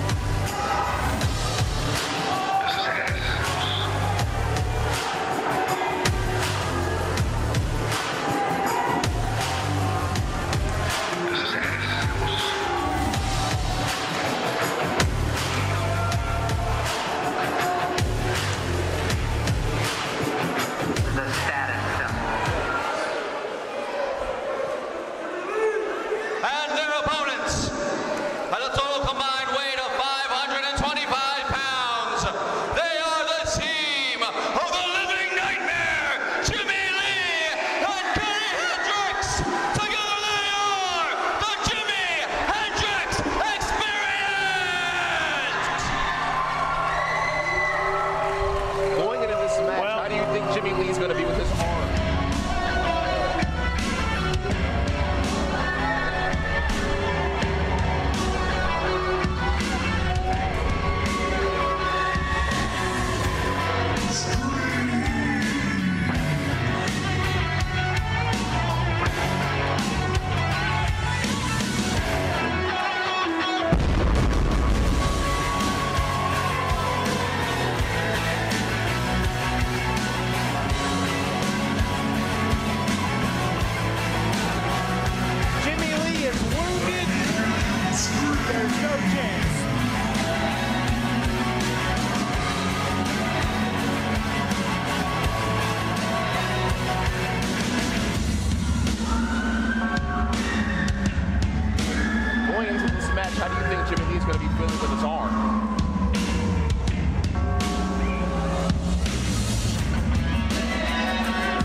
things considered, I mean, they look like they are, still banged up, but I don't know whether it's adrenaline or what it is, but the Jimi Hendrix Experience looks like they're ready for a fight.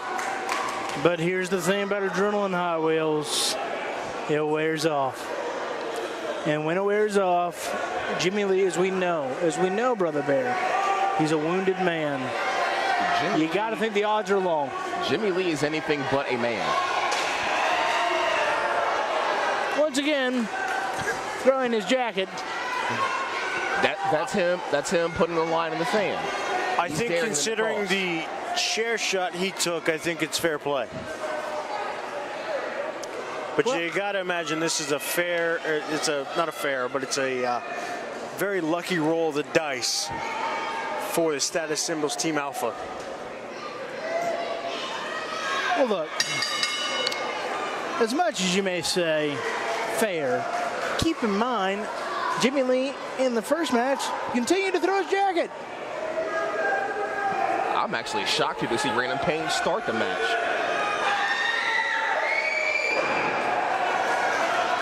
That shoulder already giving Jimmy Lee issues.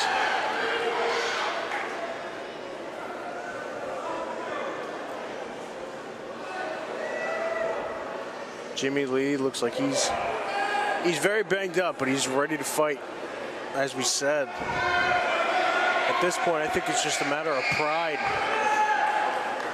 Well, pride come before the fall. Neither man following there as they collide in the middle of the ring.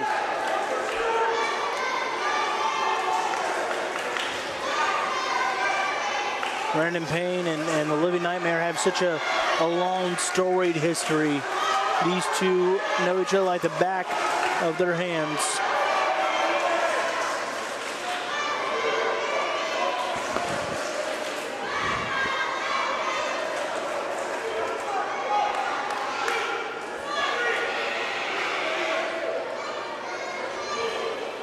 No cheap shot by Random Pain.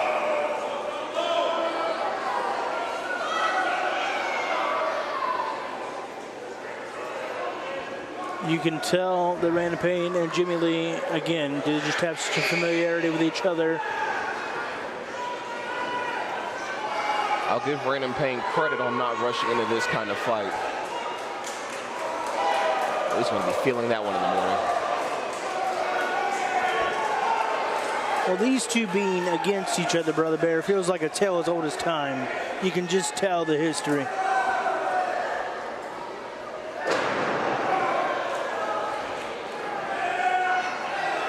Reverse chin lock. Just cranking back on the neck area. There's nothing pretty about it, but it is effective. And Random Pain is a guy that's been through so many battles, so many wars. You can't imagine that his tenacity and pain level, as far as tolerance goes, is what it used to be. I think Random Pain just bit Jimmy Lee. I don't think that's the smartest decision, seeing as how his hands were covered in blood. Not very sanitary either. Especially in this day and age. Maybe a little payback here? Yep.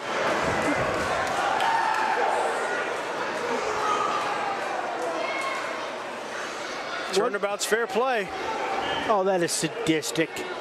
Turnabout's fair play. It's Jimmy Lee, for Christ's sake.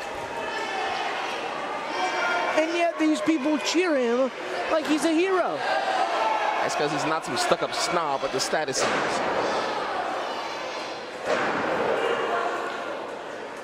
At some point you had to wonder when this was going to become a factor. The bouncer just absolutely working that arm. Not having very much effect now, is it? No, but I do have to give Mr. Logani one thing. He was right. At some point, adrenaline does wear off.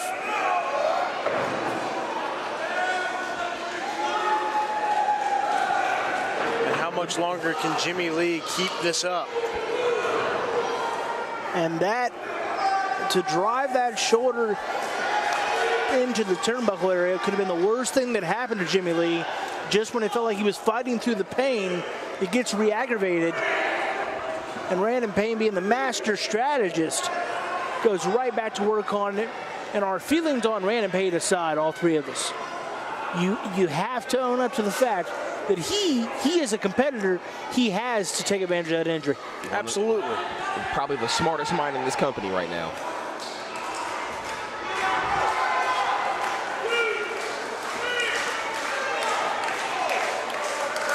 All Kenny Hendricks can do is watch. And that is a painful, painful feeling. I'll tell you what, whenever he gets in this match, it'll be painful for whoever's in there with him. You know, I am kind of surprised that Jimmy's been in this for so long. He has had moments where he's been in control and hasn't made the tag. And right now it does seem like that's coming back to bite him a little bit, because you would think that Kenny Hendricks would be the one to start this match. Granted, they both took a beating, but you would argue that Jimmy took the bigger beating, taking that shot with the chair on his arm.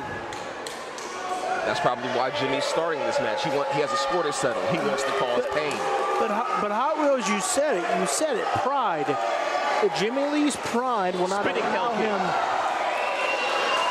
allow him to admit to himself and frankly all these people that he's severely hurt and probably shouldn't even be in there right now.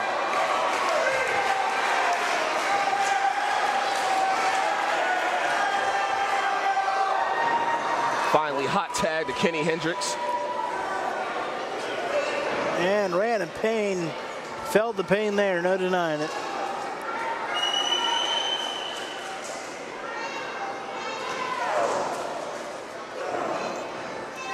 And Hendricks. Thumb to the eye by Brandon Payne. Thumb to the eye. It was a survival tactic, no doubt about it. I'll even give it to you, Brother Bear. He did it to survive, but that's what you got to do.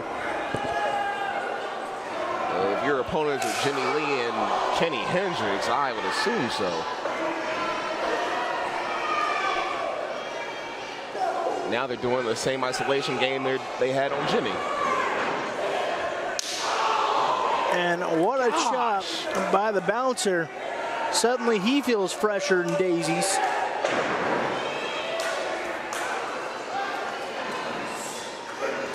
The bouncer just absolutely runs over Kenny Hendricks. That's got to be it. Only a 2 count. This will take much more than a drop kick to put down Kenny Hendricks. That's not just a drop kick. That's a drop kick coming from the bouncer of the status symbols. Yeah, we saw he got bounced around by the Kaboko Warriors last match. Look, we're in the business of what have you done for me lately.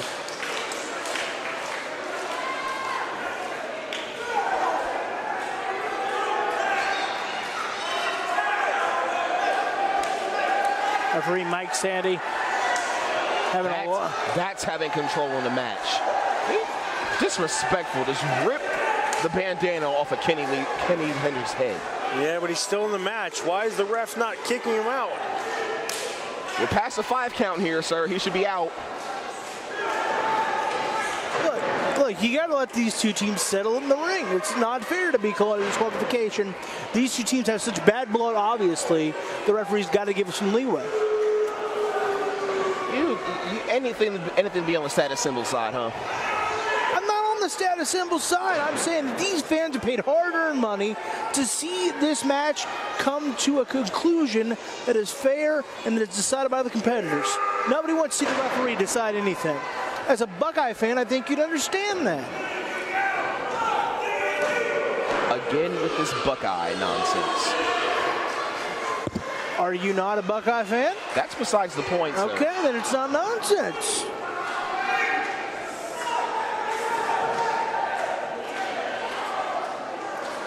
Something else that isn't nonsense is how much Kenny Hendricks might be in trouble right here. The status symbols just deliberately picking him apart piece by piece.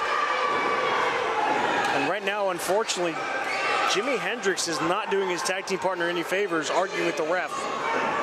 Well, that's because the living nightmare is acting like a living Neanderthal.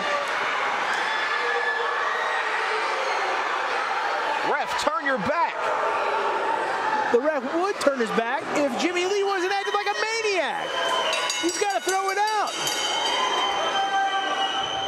Jimmy Lee just cost his team the tag titles. And of course, the ref didn't disqualify Randall Payne for being in the ring as the illegal man. Ladies and gentlemen, the referee has disqualified the Jimi Hendrix Experience from the tournament. Therefore, Status Symbols Alpha have advanced to the finals. I do have to give you credit about one thing, Logan. You are right. As much as he made the save for his tag team partner, he did cost them the match. That's because for as great as Jimmy Lee has always been, for as much of a legend as he is in this area, he's never been able to control his temper and his emotions, and every now and then, even at this stage of his career, it gets the better of it. Frankly, Jimmy Lee's got no one to blame but himself. So that's how that looks. And again, boys, I'm telling you, the favorites of this tournament are the Status Symbols. I'm still sticking with open season. Open season is too beat down. They're done. They're burnt. That's because they actually fight their matches. So what I heard was they don't have the strategy to avoid the damage. I got to give you one thing. They are the freshest team, it seems like, so far in this tournament. Jimmy Lee has got no one to blame but himself. Have you always dreamed about a career in sports broadcasting but aren't sure where to begin? Well, if so, then look no further than the Sports Emphasis program at the Ohio Media School. Whether in front of the camera, on the microphone, or behind the scenes, you'll learn from a pro to be a pro in the Sports Emphasis program at the Ohio Media School. You'll get hands-on training and live in-the-field experience at some of Ohio's biggest sporting events. You'll be the star of your very own webcast, and you'll get the opportunity to interview some of Ohio's biggest athletes. Call us today at 614-655-5250 or visit our website at beonair.com. It's Lady Payne once again, and I'm here with several other fans here at Shocktober Showdown, ASWA's awesome show here in Mansfield, Ohio. And I am here with, what's your name? Garrett Kidd. Awesome. And your name? Tammy. Tammy? Savannah. Savannah. Awesome. And I love your costume. You are very bloody. I love it. Thank you. Awesome. Okay, so how about you? How are you enjoying the show tonight? It's really fun. Really fun, yeah. Who would you say is your favorite wrestler? It's between the Redneck Kid, Robbie Collins, and the Living Nightmare, Jimmy Lee. I like them too. Awesome, awesome. How about you guys? We'd have to say Robbie. Robbie? Awesome. All righty. Well, thank you guys so much for tuning in here at ASWA's Shocktober Showdown. I'm Lady Payne here on Score on Air Network, the new generation of sports talk. We'll be right back. Robbie! It is now time for the moment you've all been waiting for. It is now time for the moment you've all come to see. It is time for your main event of the evening! The following contest is your finals in the ASWA Tag Team Championship Tournament! The winner of this match will be crowned the ASWA Tag Team Champions. And it is, of course, scheduled for one fall. Your official for this contest, referee Mako Kalin. And still no love for Mako. Well, look, he's just trying to do his job. As you suck, chance break. Where's the decorum? This is not. These aren't Kurt Angle you sucks either. I will say that's a new one. Where's the class? That's a new one.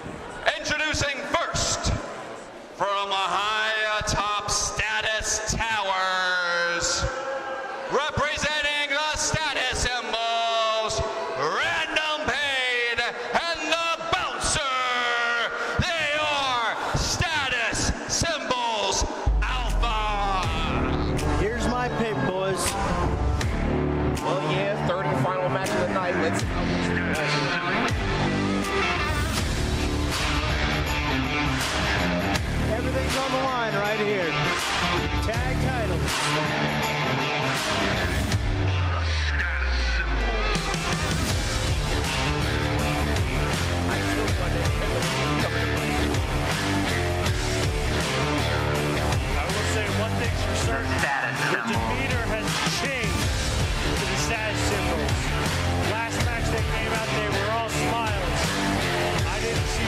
single smile on the status symbol faces this time. The status symbols.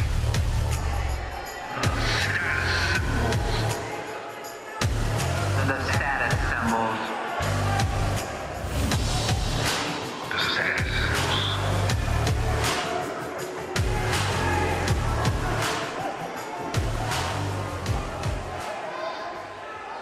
The status symbols making a mockery out of Mako.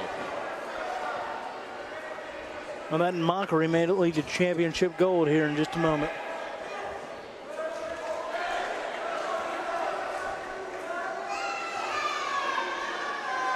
And their opponents at a total combined weight of 398 pounds.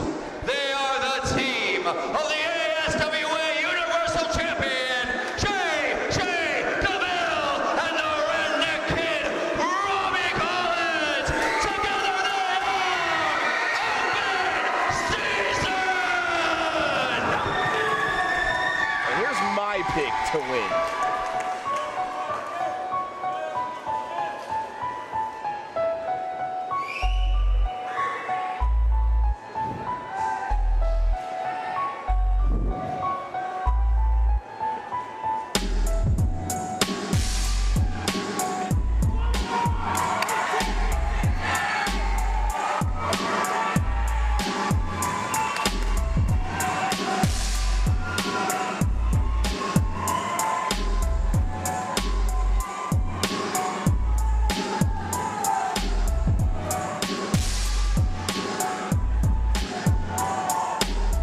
Robbie Collins calling a shot on Random Payne, and Random Payne gave one slug back. I think if Robbie Collins had a different partner, I'd feel differently. But the glory hound, J.J. DeVille, I think he'll find a way to screw it up. Who knows? Random Payne seems to be having fun with this league.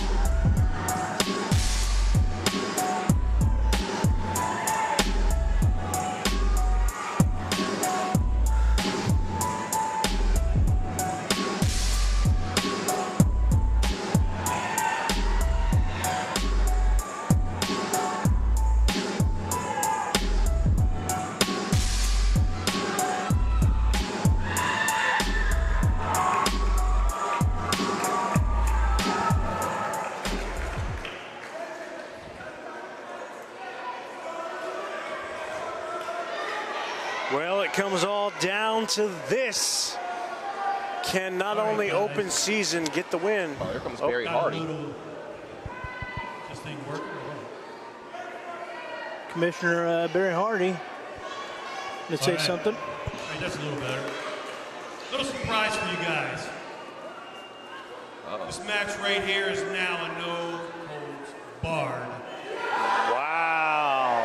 Commissioner Barry Hardy just made it a no holds barred match for the ASWA Tag Team Championships. We thought the ref had no control before. This is going to be interesting. You got to think, though, that does play a little bit of favor into the favor of Open Season.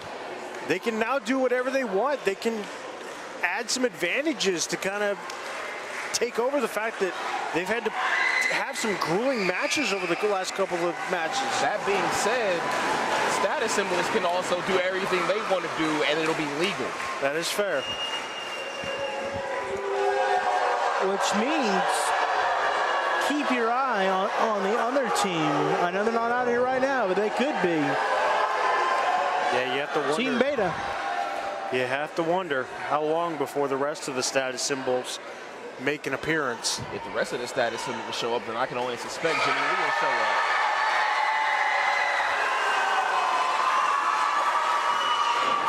Little back and forth showmanship going on here. Well, of course, again, DeVille's gotta be a showboat.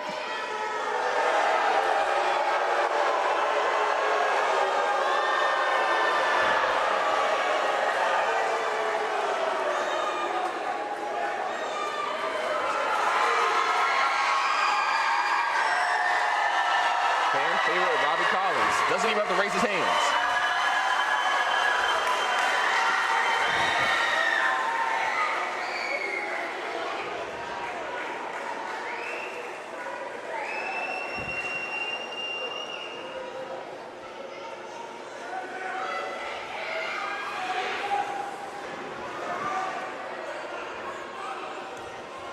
Collar elbow tie up into the corner. The bouncer making his presence felt. Both the bouncer and J.J. DeVille have taken a lot of punishment this evening. Collins and Random Payne are certainly the fresher men of their two teams. Going to be interesting to see how long those two stay in there.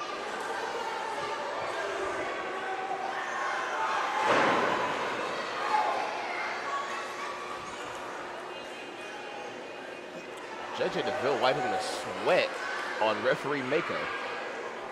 And quick tag to Random Payne. That really should be a disqualification, that kind of disrespect. It's no holds barred. They can do whatever they want.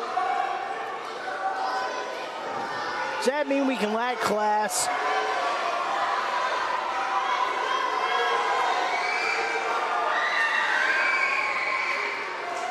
Random Payne and Robbie Collins.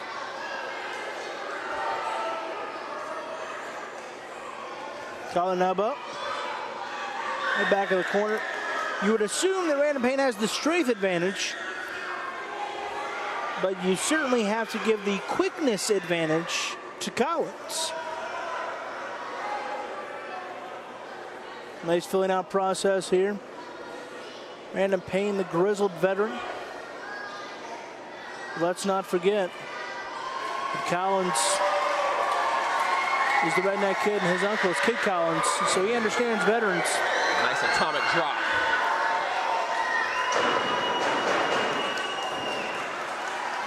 Collins doing a little showboat, and I'm not sure that's going to earn him any favors. Brandon Payne get a good ring awareness as he sorts himself out. I mean, if you took that move, I would assume you want to get out too. The bouncer.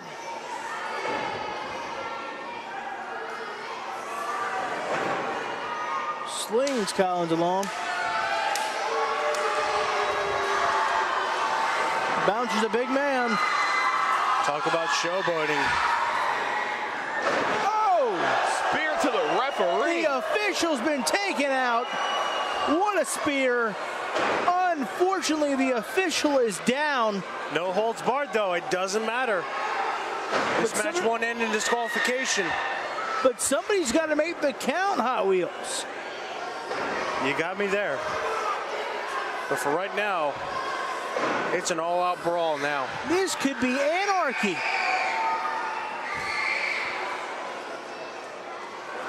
The bouncer working over Collins. Shoulder press. Tackle. Random Payne. Payne coming off the ropes and getting sent right out. Random Payne getting sent through. Now the bouncer getting beat up. Collins is getting himself. DeVille has suddenly, J.J. DeVille has suddenly found a second win. I guess that's why he's Universal Champion. Nobody to count, though. There's not a count in sight. We can count till 20. It's not going to matter. Ref. Everybody in the Malibor Auditorium is counted. Comes the ref. Kick out by the bouncer at the very last second. It's going to be 2. Here come the rest of the status symbols. And like I said, the kendo stick. Oh, but Robbie Collins has it. Well, as you have been so inclined to remind us, Brother Bear, it's no DQ. This is all fair. This is all legal. This is all right. And look who else is coming up. It's Kid Collins. Kid Collins, the but legendary. Will he help his nephew? The legendary Kid Collins getting rid of the bouncer.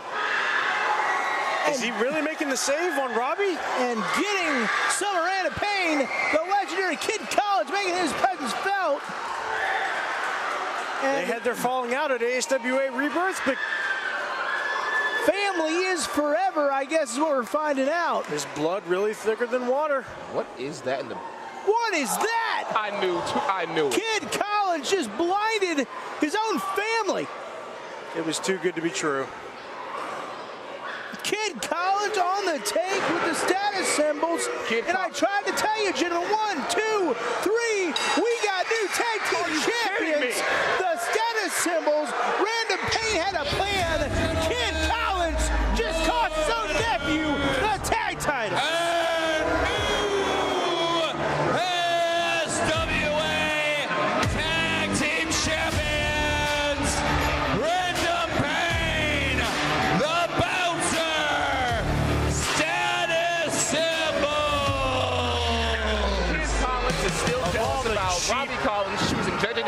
tag team partner.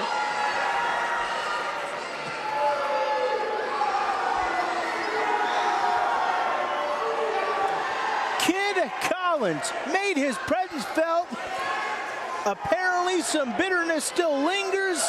And you ask the question, Hot Wheels, is blood thicker than water? Not on this night at Shocktober Showdown, as Kid Collins has cost his nephew the tag titles, the new champions, Brandon Payne of the Bouncer status symbols.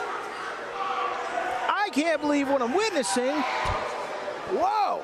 These fans are about ready to riot. What does Barry Hardy have to say? Looks like he's got something on his mind. I mean, what can he say? He made the rule. The reality is this: as much as I'm stunned, I told all of you Brandon Payne had a plan. I never thought it'd be family. We now have new holders of the ASWA Tag Team Championships, as recognized by Executive Event Director Bad Boy Barry Hardy, the status symbols. Now, you two hold the Tag Team Championships after so much foul play. How can you celebrate this? How can you live with yourselves like this? To think that you are happy, to think that this was honorable? I'm with Cody. You're going to talk to me like that? You think you're going to talk to us like that? Let me be honest with you. We're going to show you the same thing we showed Axel earlier. Respect. Oh, come on. He's not even a wrestler. And now they're going after Barry. Now they're going after Barry Hardy. This is chaos. Here comes the Jimi Hendrix Experience, and everything is breaking down. This is absolute bedlam. The status symbols got what they deserved. You're right. They got the tag team titles. They should have never put their hands on Barry Hardy. They should have put their hands on Cody. That's true, too. And now Jimmy Lee throwing a chair. That could have made contact with us, but he's a madman. I guess we're not so lucky. We are the champions! Yeah! Well, as much as I don't like it. We heard you, Brandon Payne. We heard you. Brandon Payne is right. They are the champions now. Your new tag team champions, the status symbols. The status symbols are your new tag team champions, the Bouncer, Brandon Payne. But perhaps the biggest story, and again, I told you had a plan all night long, but I never guessed, I have to admit, for all my genius, I never guessed that he would get involved with family. Kid Collins shows up here at ASWA Shocktober Showdown and turns on his own nephew. Well, you got to be at least happy about one thing. Cody is up, and he seems like he's okay. I don't know how smart it was to go after the status symbols, but at least he's standing up. Albeit barely. I'll tell you one person who's not standing. Referee Michael. Well, he took that spear, and, you know, our opinions aside of what went down, that spear was insane. Collins had full force. So with that, you see that Jimmy Lee and the Jimi Hendrix Experience making their way, as is Kid Collins. But the reality is this. Ladies and gentlemen, what a night, huh? How you all feeling, Mansfield? The reality is this. Kid Collins cost his nephew Robbie Collins the tag titles. Ladies and gentlemen, Collins is on the take. We'll be back here Saturday, December 4th. ASWA Winter Reunion. It's the biggest show of the year, folks. And we will crown a new ASWA Heavyweight Champion. I don't know. Maybe we'll pre-sale tickets still on sale at the concession stand. But they will be on sale at ASWALive.com. Ladies and gentlemen, on behalf of everyone here at the American States Wrestling Alliance, my name is Cody White. Have a good night. Well, with that, I guess we'll get those answers at the reunion on December 4th. not going to want to miss it. Right here at the Mount Ward Auditorium, December 4th, ASWA Winter Reunion. We get all these answers, and we just found out we're going to get a new World Heavyweight Champion. Yep. So with that, boys, you got any final thoughts before we bid farewell? My final thoughts, the status symbols play to their strengths. They played to their strengths. They got their belts. They got what they wanted. I don't agree with how it went down, but it happened. I told you it would happen, but even I was stunned. I never thought it would involve family. The legendary Kid Collins has cost his own nephew. What else can happen here? This has been ASWA Shocktober Showdown. We'll see you on December 4th. Come on down for Winter Reunion. This has been ASWA Shocktober Showdown presented by Score on Air. Right here on the Score on Air Network. We're out of here. God bless. Be safe. Be well. The following is a broadcast produced and starring students from the Ohio Media School's Columbus campus and their sports program, Score on Air.